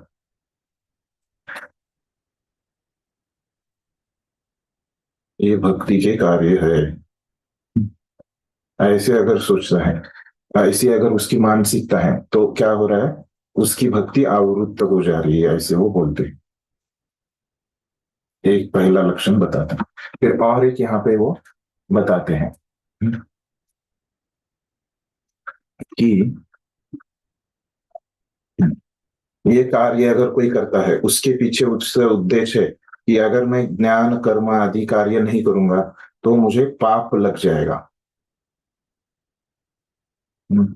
तो पाप से बचने के लिए वो इस प्रकार के कार्य करता है। तो अगर ये दो उसके उद्देश्य है तो उसकी भक्ति आवृत्त हो जाएगी,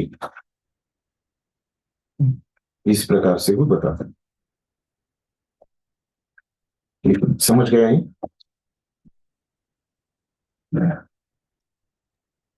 प्रभु जी, लेकिन ज्ञान और कर्म तो जरूरी नहीं है, मतलब हमें जानना तो तो भक्ति जरूरी वाले है। अलाउड है ना यहाँ पे, भक्ति को छोड़ के जो चीजें है, भक्ति का ज्ञान छोड़ के जो ज्ञान है, भक्ति के कर्म छोड़ के जो कर्म है ना, और जो भक्ति का वैराग्य वगैरह, भक्ति से भी वैराग्य उत्पन्न होता है ना, अब भागवतम में आपको पता चलेगा वो वैराग्य है ना। तो योग, भक्ति में भी योग होता है, भक्ति योग है ना, वो योग छोड़ के जो अन्य चीजें हैं वो करता है, समझ गए? इसका अर्थ ऐसे, भक्ति का ज्ञान छोड़ के है ना।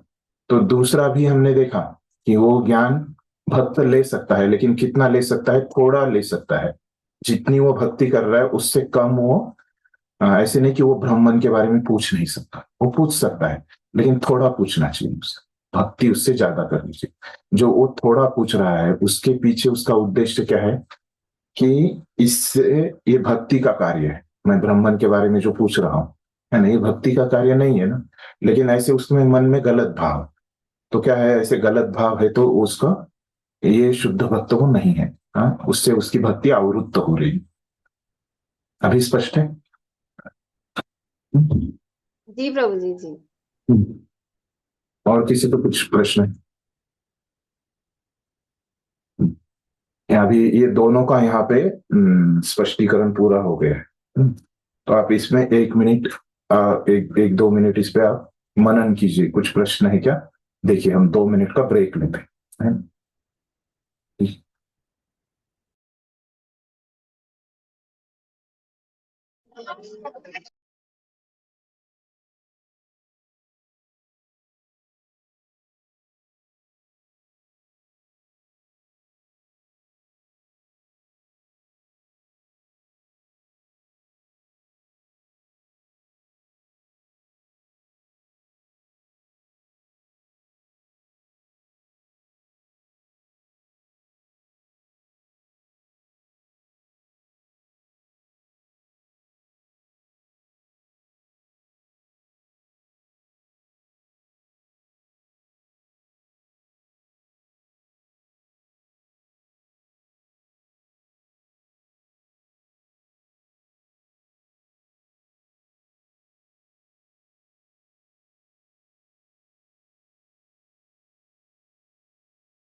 इसमें जो बता रहे हैं आप सब लोग सुनो। इसमें जो जीव गोस्वामी और ये जो है विश्वनाथ चक्रवर्ती जो ठाकुर हैं, इनमें डिफरेंस क्या है? 3 शब्दों का ही है ना, अनुकूल्येन और अन्य, अभिलाषिता शून्य और ज्ञान, यही है ना? हाँ यही यही है मतलब। हाँ, बाकी सब सेम है। अनुकूल्यन में 2 ही है ना, हानि और द्वेष नहीं होना चाहिए, दोनों होंगे, दोनों में से एक भी होगा तो वो क्या होगा? शुद्ध भक्ति नहीं होगी, है ना? जय विजय और यशोदा माता का जो दिया है। फिर अन्य अभिलाषिता शून्यम में इच्छा के बारे में बता रहे थे कि अगर हमें जिंदा रहने की इच्छा है, जो कभी कभी इच्छाएं होती हैं, है ना, और जो मतलब कभी कभी हमें आती हैं खुद को बचाने के लिए, लाज बचाने के लिए, तो वो यहाँ बता रहे हैं कि ऐसी इच्छाएं शुद्ध भक्ति में काउंट हो रही हैं। हाँ लास्ट समय में बोले थे अगर मतलब बहुत आप क्रिटिकल कंडीशन में है तभी। हाँ, भक्ति के लिए मतलब ये हानिकारक नहीं है, ये इनका डिफरेंस है। और जी ज्ञान के लिए बोल रहे हैं कि ये पाप से बचने के लिए अगर आप सोच रहे हैं, ये कार्य कर रहे हो, और अगर भक्ति मतलब सोचते हैं कि ये उद्देश्य हमारा भक्ति है, तो ये दोनों मतलब भक्ति नहीं है, ऐसा बोल रहे हैं ना, ज्ञान। हाँ ज्ञान का तो हाँ उन्होंने ये बोला था, ज्ञान मतलब कर्म आदि सब करके मिला के मतलब भक्ति के कार्य की तरफ जो ले जाए वही ज्ञान है, तो इसमें भगवान का ज्ञान हो हमें जो है। नहीं, जो भगवान के लिए जो ये ज्ञान और कर्म आदि नहीं कर रहे हैं, वो वाली चीज जो है ना, ये पाप से बचने के लिए कर रहे हैं, या फिर उनका उद्देश्य जो है ये सोचता है कि भक्ति है, ऐसा करना ये भक्ति है, तो ये कह रहे हैं आवृत है, तो ये दोनों अगर ये दोनों ही भक्ति नहीं है, ऐसा बोला ना। हाँ वही है, वो शुद्ध भक्ति में वो गिनी नहीं जाएगी वो जो है। हाँ,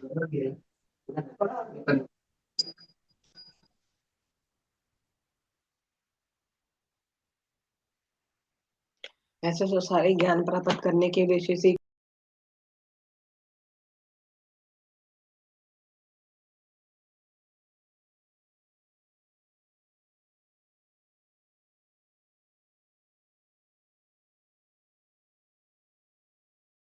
लेकिन ये जो प्रभु जी जय विजय का उदाहरण दे रहे थे, इसमें जय विजय कृष्ण अरे विष्णु भगवान की भक्ति छोड़कर उन्होंने शंकर की भक्ति दिखाया है उसमें।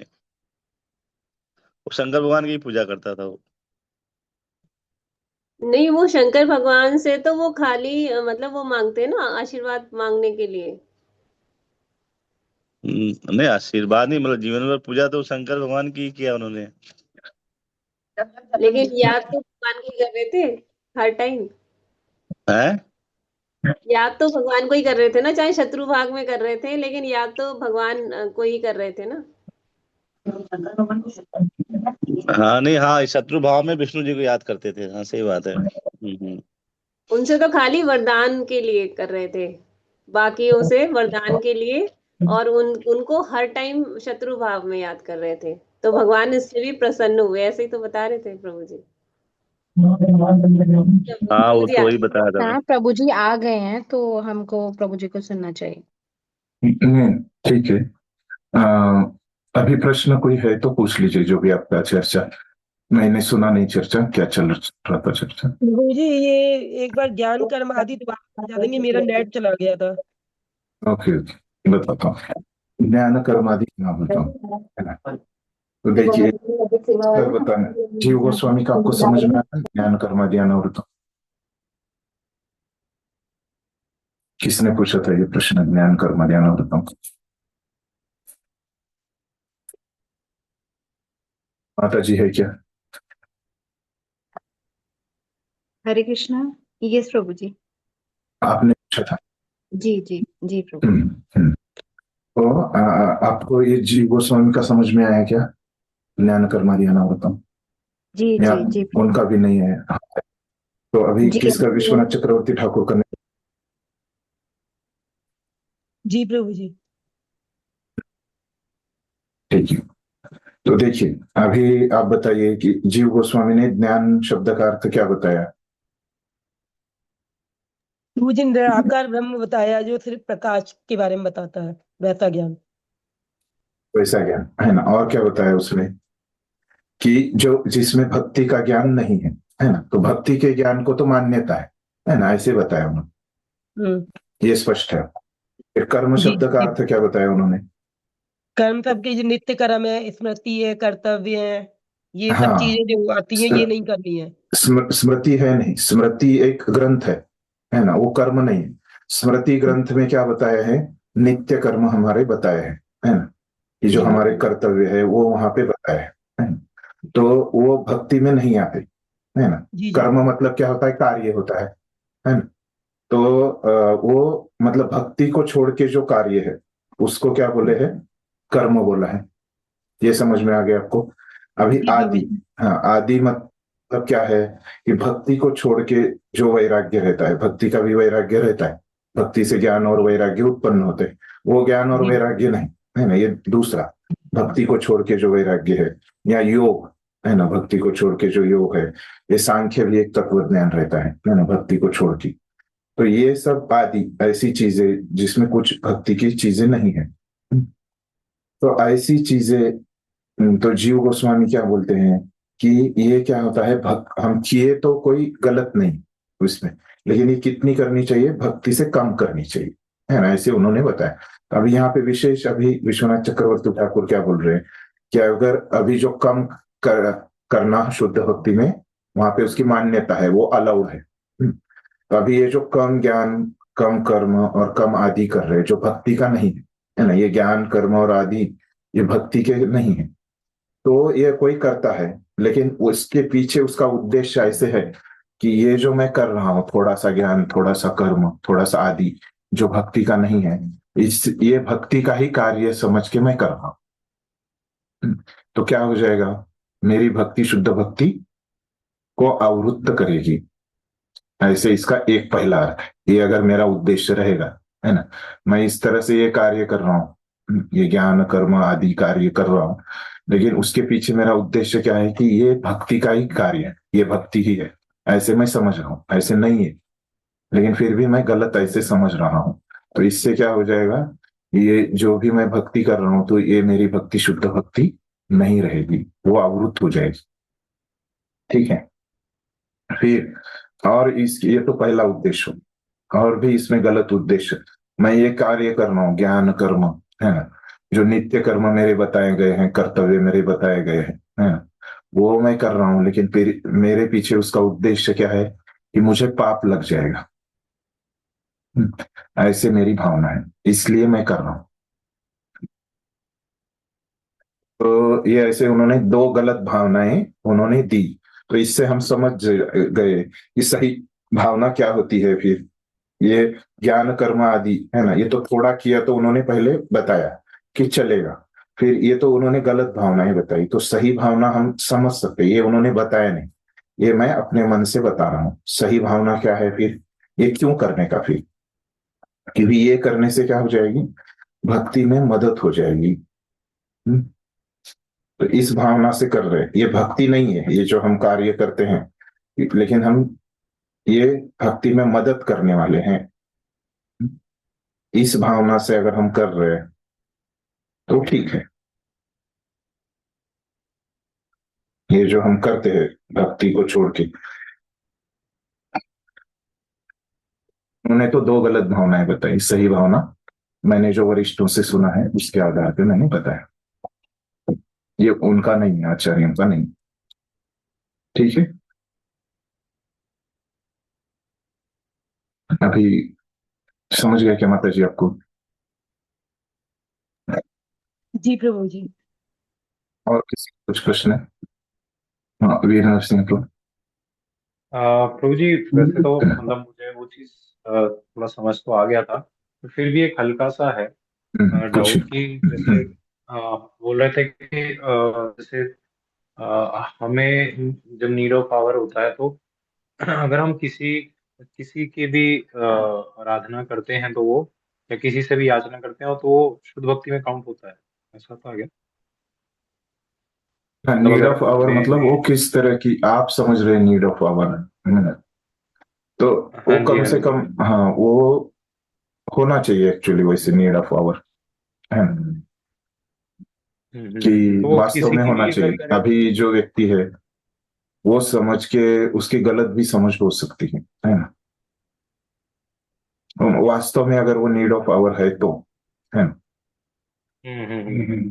ठीक है ना? मेरे कहने का प्रभु जी तात्पर्य था कि अगर वो व्यक्ति भगवान को छोड़ के किसी और से हेल्प लेता है तो वो भक्ति तो नहीं होगी ना, मतलब भक्ति तो भगवान की होती है केवल।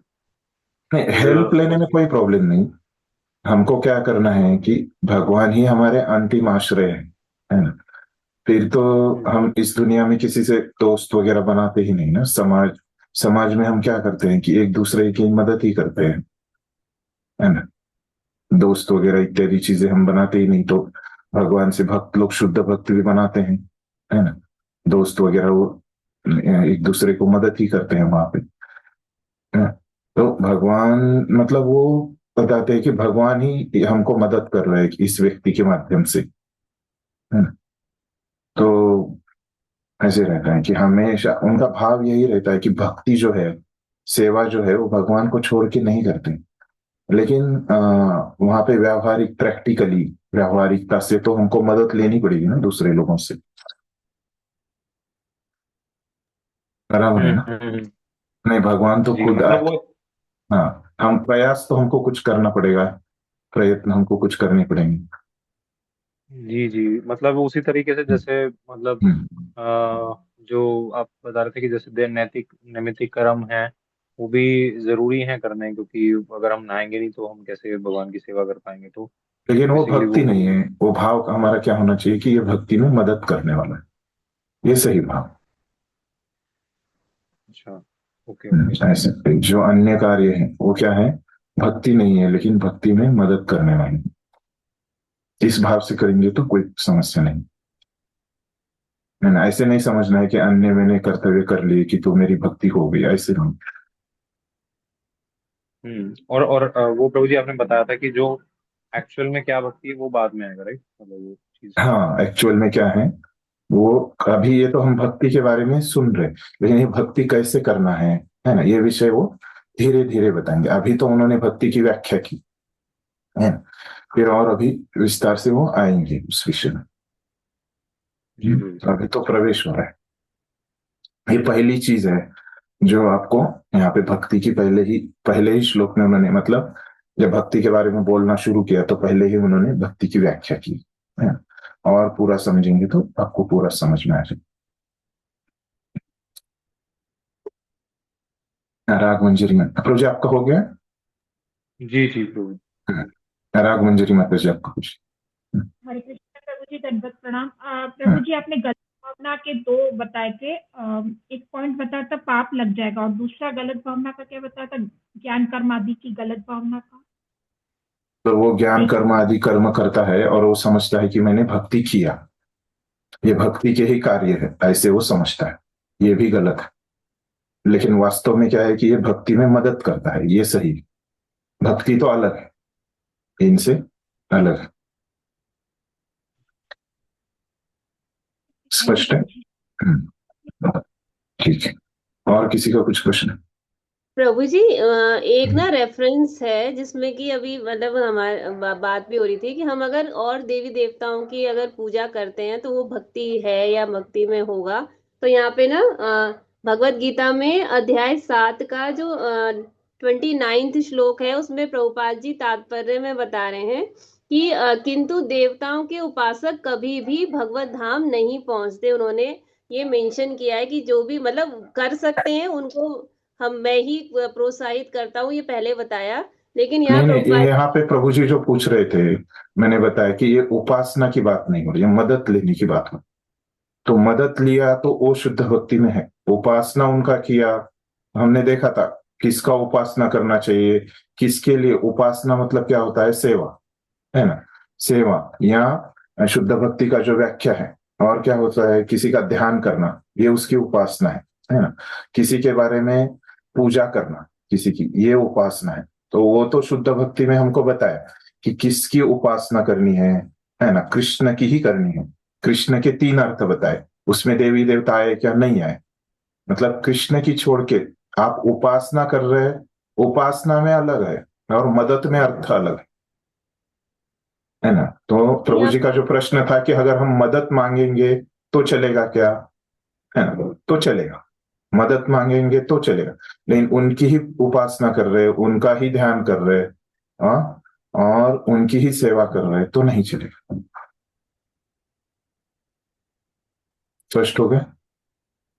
प्रभु जी एक चीज और, उपासना, हम आपको ये समझना पड़ेगा, उपासना और मदद में अंतर है। ये गुरु बात की वो भी तो पहले, हाँ गुरु की भी तो सेवा करते हैं हम लोग। हाँ, वो शुद्ध भक्ति में आएगा। यहाँ पे बताए ना कृष्ण शब्द के जो अर्थ है, तो कृष्ण के संबंधित आप किसी की सेवा कर रहे हैं तो चलेगा, बोला ना। तो कृष्ण के संबंधित है ना गुरु आपके, वही आपके भौतिक गुरु की आप पूजा कर रहे हैं तो नहीं चलेगा। जो आध्यात्मिक गुरु है, जो कृष्ण के बारे में ज्ञान दे रहे, उन गुरु की ही पूजा करेंगे तो चलेगा। ठीक है प्रभु जी। अभी स्पष्ट हो गया? कुछ डाउट है? जी जी। हाँ, जो कहा था प्रभुपाद ने वहां पे, वो क्या कहा है, उपासना कहा है, और जो प्रभु जी ने वहां पूछा था वो मदद पूछा था। तो ऐसे उसमें अंतर है, उपासना और मदद में। ठीक है? और किसी को कुछ पूछना है? हरे कृष्णा प्रभु जी। आजकल से वृंदावन में देखा गया कि भगवान का और राधा जी का लोग ब्याह कराते हैं जो है, तो वो भी भक्ति में आता है क्या प्रभु जी?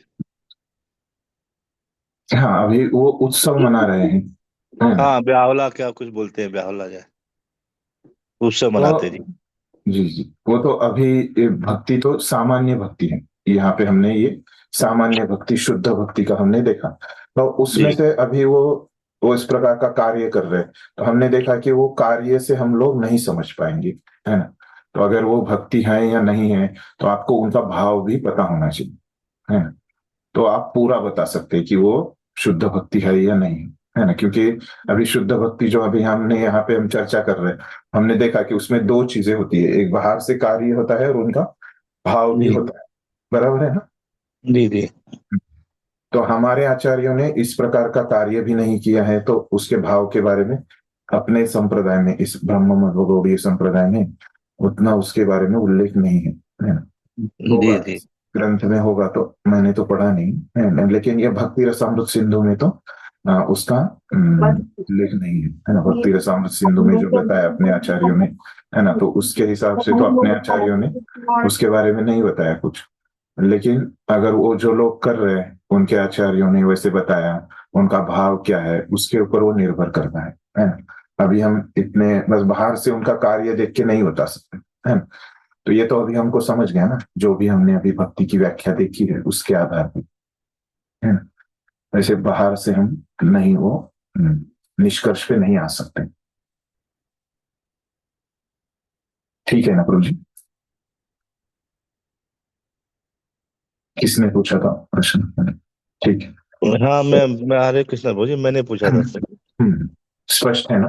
हाँ प्रभु जी, वही है ना, आजकल लोग बुलाते हैं लोग कि भाई हमारे यहाँ ये रखा हुआ, आप लोग आइए। तो वही पूछना था कि वो भी भक्ति में आता है कि किस में आता है? वही हम बता नहीं सकते उनके भाव क्या है, और तो वही मेरे को लग रहा था कि उचित है कि नहीं अनुचित, क्योंकि राधा जी की शादी तो हो चुकी है, चलो बार बार शादी कराते हैं तो ये। हाँ, वो उनके पीछे उनकी भावना क्या है वो हमको देखना पड़ेगा। और जैसे वो कर उनकी अगर भावना है कि हमको याद होता है ना, कि हम उनको हम इससे हमको राधा और कृष्ण के प्रति अच्छे उनका स्मरण हो जाता है, इस प्रकार की भावना है तो वो अनुकूल ही है ना कृष्ण के प्रति। अनुकूल तो है प्रभु जी, लेकिन वो शादी कराते हैं तो राधा जी के मांग में से सिंदूर भरते हैं, तो जो संत ऐसे लोग होते हैं अभी वो लोग अपने भरते हैं। आचार्यों ने भी एक कहा है कि एक भांडीरवन नाम की जगह है वृंदावन जी है, हाँ हाँ तो वहां पे ब्रह्मा जी ने उनका विवाह किया था, ऐसे कहा है अपने आचार्यों ने, है ना, कि लीला हुई थी। लेकिन हमको वैसी लीला करनी चाहिए क्या, है ना, वो लीला जी, का उत्सव मनाना चाहिए क्या, ये अपने आचार्यों ने नहीं कहा, है ना। नहीं कहा इस ना जी। प्रकार की लीला हुई थी, ब्रह्मा जी ने उनका विवाह किया था, इतना अपने आचार्यों ने कहा है। लेकिन हमको इस प्रकार का ये भक्ति का कार्य है क्या, ये हमारे आचार्यों ने नहीं कहा। जब हम भक्ति के कार्य का अभ्यास करेंगे, जो आगे आएगा भी, है ना, तो हाँ उसमें हाँ अपने वही आचार्यों ने नहीं प्रॉब्लम। कहा है कि आप इसका ऐसे उत्सव मनाएंगे, है जी ना। जी जी। ये नहीं कहा अपने आचार्यों ने। अभी उन जो लोग कर रहे हैं, है ना, वो किस संप्रदाय के हैं, उनकी किस संप्रदाय में वो भक्ति कर रहे हैं। ऐसे नहीं कि भक्ति केवल हमारे संप्रदाय में होती है ना। हमारे हम्म। संप्रदाय के बाहर भी होती है। हमने देखा हाँ कि होती चार है प्रकार होती के, जब नए लोग आते हैं तो हम बोलते हैं कि चार प्रकार के वैष्णव संप्रदाय है। तो उसमें एक हमारा संप्रदाय है।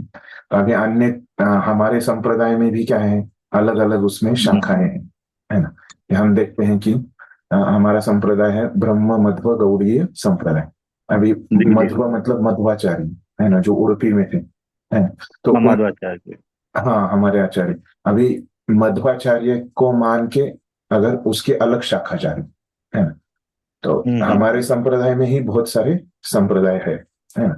उसमें कोई करेगा तो हमको ही पता नहीं अभी मध्वाचार्य के बारे में, है ना। तो मध्वाचार्य क्या क्या बताते हैं, उनके ग्रंथ हम लोग पढ़ते हैं, है ना। लेकिन मध्वाचार्य के संप्रदाय में अगर कोई भक्ति कर रहा है, उनका क्या मत है, अपना अभ्यास नहीं है उसके बारे में, तो मैं भक्ति कुछ तो बता नहीं जब ये सकता करते हैं तो ये सही उसके है। बारे में जो आपका प्रश्न है ना। वही बस मतलब इन लोग का जो भाव है तो वो भाव तो उस लोग करते हैं उसमें। हाँ लेकिन थोड़ा वही। एक चीज मेरे को अच्छा नहीं लग रहा था, क्योंकि राधा जी के मांग में सिंदूर भरना जो संत लोग है वो लोग भरते हैं, हम कहे ये तो गलत है तो पूरा तो। नहीं, हम बोल नहीं सकते ना, हमको पता नहीं है, ऐसे हम बोल सकते हैं गलत है। अभी वो लोग कर रहे हैं, उनके संप्रदाय में हो सकता है, अपने संप्रदाय में वो नहीं। इतना हम बोल सकते हैं। अगर हम किसी को भी ऐसे गलत बोलेंगे तो क्या हो जाएगा, अपराध हो जाएगा। अभी हमको पता नहीं उस चीज में बारे में, हम कुछ बोलने का नहीं, हमको पता नहीं ऐसे बोलने का, है ना। अच्छा अच्छा अच्छा। हाँ लेकिन भक्त जनरली लोग क्या प्रभु जी सरल बताते हैं। हाँ हाँ जनरली प्रभु जी पुरुष लोग तो माता राधा जी के उसमें तो सिंदूर नहीं भर सकते ना प्रभु जी। बोल। अगर अगर वो विग्रह रूप में है ना। जी तो अभी अपने मंदिर में भी विग्रह होते हैं राधा रानी के, तो जी। पुरुष लोग ही उनकी सेवा करते हैं ना, उनके कपड़े पहनाते हैं, पुजारी लोग अच्छा। रहते हैं वो जी विग्रह जी। रूप में। ऐसे अगर कोई व्यक्ति के रूप में है, स्त्री है ना, तो उसको वो ठीक नहीं, है ना। अच्छा। लेकिन अगर विग्रह है राधा रानी की, तो अपने मंदिर में आप जहाँ रहते हैं कहीं मंदिर सेंटर होगा, है ना। जी जी। तो उधर पुरुष लोग भी पूजा करते हैं ना राधा रानी की। हाँ वही करते हैं जी। हाँ तो ठीक है ना, अच्छा अच्छा अच्छा। वो ठीक ही है ना। मान्यता है उसकी, अपनी संप्रदाय में भी है उसकी मान्यता। अच्छा अच्छा। हम्म? जी तो हरे कृष्ण। राग मंजिल माता जी। हरे कृष्णा प्रभु जी, दंडवत प्रणाम। प्रभु जी, आपने बताया था कि पाप के भय से अगर नित्य कर्म करते हैं तो वो गलत कैसे है प्रभु जी? आप नहीं वो गलत नहीं है, वो सही है ना। कि अगर कोई कम से कम अच्छा तो कर्म कर रहा है ना, पाप के भय से कोई अच्छा कर्म कर रहा है, ये बहुत अच्छा है। लेकिन वो अच्छा है, वो शुद्ध भक्ति में नहीं आता, ऐसे यहाँ पे कहा। एक अच्छा कार्य होता है और एक भक्ति का कार्य होता है। यहाँ पे जो व्याख्या कर रहे हैं वो अच्छे बुरे की व्याख्या नहीं कर रहे, ये किसकी व्याख्या कर रहे हैं, शुद्ध भक्ति की व्याख्या कर रहे हैं। तो कोई अगर पाप के भय से नित्य कर्म करता है ना, जो कि भक्ति का कर्म नहीं है ना, वो शुद्ध भक्ति नहीं, ऐसे ये आपको ठीक से समझना पड़ेगा। हम्म? ऐसे नहीं कहा कि वो गलत नहीं है या वो बुरा है, ऐसे करना ही नहीं चाहिए, ऐसे नहीं कहा।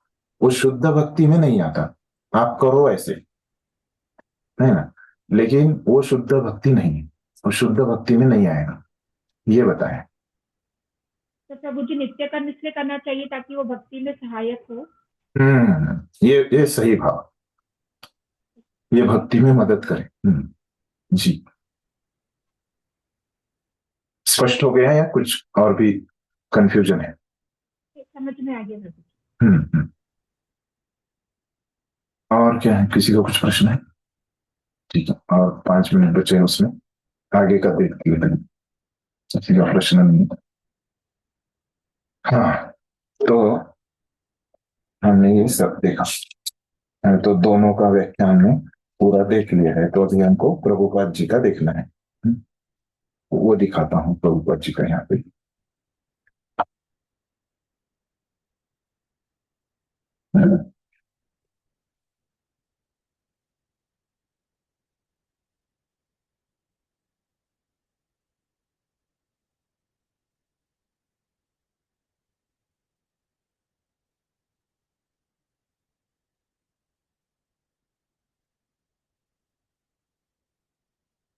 तो यहां तक हमने पढ़ा है 10वें श्लोक का, ठीक है। अभी एक परिच्छेद कोई पढ़ लीजिए, 1 से 40 में कोई बच्चा है क्या पढ़ने का? यहाँ से प्रथम से लेके वो परिच्छेद के अंत तक। अभी ये 11वां जो श्लोक है ना, वो कौन सा है? अन्याभिलाषिता शून्य ज्ञान कर्मादि अनावृतम। ये इसका स्पष्टीकरण बहुत आगे तक जाएगा, है ना। तो कहाँ तक जाएगा वो हम देख लेंगे, लेकिन अभी के लिए क्या पढ़ लीजिए, यहाँ से प्रथम से लेके हम धीरे धीरे इसका हम देखेंगे, सीखनी चाहिए, इतना पढ़ लीजिए। हरे कृष्ण प्रभु जी, मैं 39 नंबर प्रभु जी, तो पढ़ो प्रभु जी।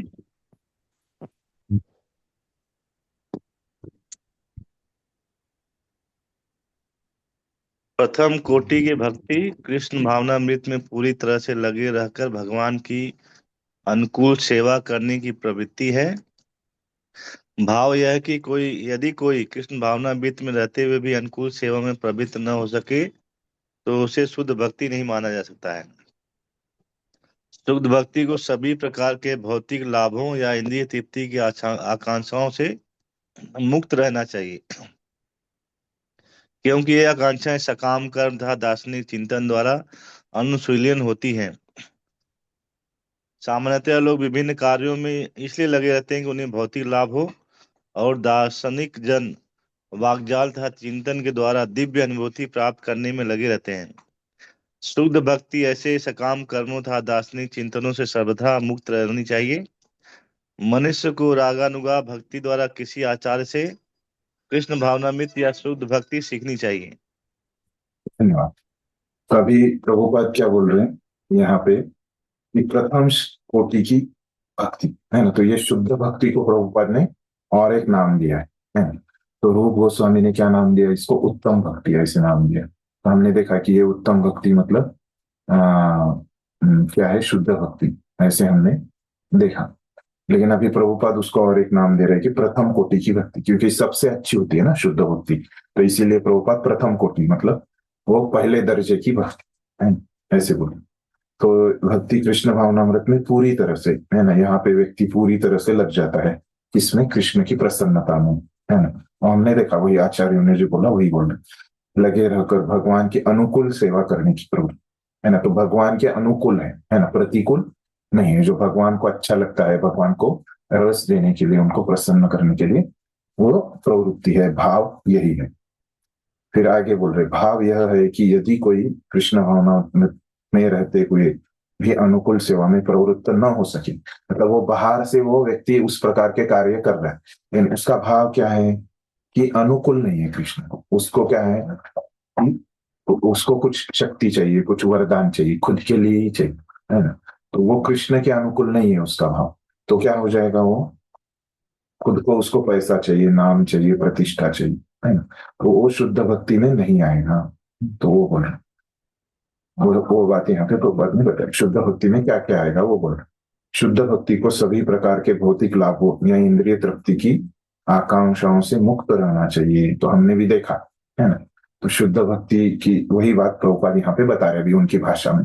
क्या बोल रहे कि हमको कुछ भौतिक नहीं चाहिए, नाम प्रतिष्ठा ऐसी कुछ भौतिक हमको नहीं चाहिए, है ना। और क्या है? इंद्रिय तृप्ति की आकांक्षा है, मुझे आराम मिले, ये हमारी इच्छा नहीं, क्योंकि ये आकांक्षाएं सकाम कर्म तथा दार्शनिक चिंतन द्वारा अनुशीलित होती है। तो ये आकांक्षाएं रहेगी तो क्या है? कुछ कामना है, कुछ कामना से कर्म है, सकाम कर्म में आएगा, है ना।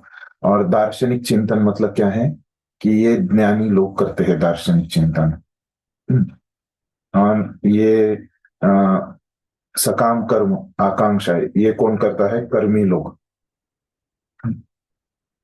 तो ये कर्मी और ज्ञानी, है ना, ऐसे हमको नहीं करना है, हमको भक्ति करनी।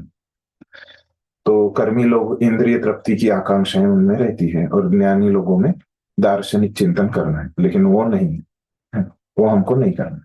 शुद्ध मतलब हमको शुद्ध भक्त अगर हमको करनी है तो वो नहीं करना है। सामान्यतया लोग विभिन्न कर्मों में इसलिए लगे रहते हैं कि उन्हें भौतिक लाभ और दार्शनिक जन वाग्जल तथा चिंतन द्वारा दिव्य अनुभूति प्राप्त करने में लगे रहते हैं। तो सामान्यतः लोगों को यही चाहिए रहता है, लेकिन शुद्ध भक्तों को ये नहीं चाहिए रहता है, शुद्ध भक्ति में ये नहीं है। ठीक है, शुद्ध भक्ति ऐसे सकाम, शुद्ध भक्ति जो है ऐसे सकाम कर्म और दार्शनिक चिंतन। हमने देखा पहले कि ये कर्मी लोगों के जो कार्य है और ज्ञानी लोगों के जो कार्य है, इससे शुद्ध भक्ति मुक्त होनी चाहिए। मुक्त मतलब ये शुद्ध भक्ति में नहीं होता, उससे वो मुक्त है। मनुष्य को रागानुगा भक्ति द्वारा किसी आचार्य से कृष्ण भावनामृत या शुद्ध भक्ति सीखनी चाहिए। तो अभी ये जो बात बता रहे कि ये शुद्ध भक्ति जो है ना, तो इसकी साधना होती है ना, ये सामान्य भक्ति है, फिर बाद में वो साधन भक्ति बताएंगे। तो ये साधन भक्ति जब बताएंगे तो साधन भक्ति के मैंने बताया पहले कि 2 भाग होते हैं, एक वैधि और रागानुगा। तो ये हमको किसी से सीखना पड़ेगा, वैधि भक्ति हो या रागानुगा भक्ति हो, है ना। तो भक्ति हमको किसी गुरु से सीखनी पड़ेगी, यही बात बताया, किसी आचार्य से, है ना। अपने मन से हम भक्ति नहीं कर सकते, ये बात बताए। ये सब भक्ति सीखने के लिए, है ना, हमको गुरुओं से सीखना है। तो हम क्या कर रहे हैं, हम भी गुरुओं से ही सीख रहे हैं, है ना। तो मैंने अपने मन से आपको कुछ बताया, जो भी जीव गोस्वामी का है वो हमारी गुरु है, उनका बताया, विश्वनाथ चक्रवर्ती ठाकुर का बताया, और अभी प्रभुपाद को बताया, है ना। तो जो भी हम सीख रहे हैं यहाँ पे भक्ति, है ना, तो बस मैंने क्या कर रहा हूँ, समझने में आपकी मदद करूँ, जो मैंने पहले आप लोगों से पढ़ा है, समझा है ना। और हम मार्गदर्शन में तो इनके ही है ना। तो वैसे के वैसा हम इनसे सीख रहे हैं। तो अभी इसमें और भी परिच्छेद है ना, लेकिन हमने थोड़ा सा ही 5 मिनट थे तो उसमें से थोड़ा ही पढ़ के समझ लिया है ना। तो अगले हफ्ते में फिर आगे कंटिन्यू करेंगे।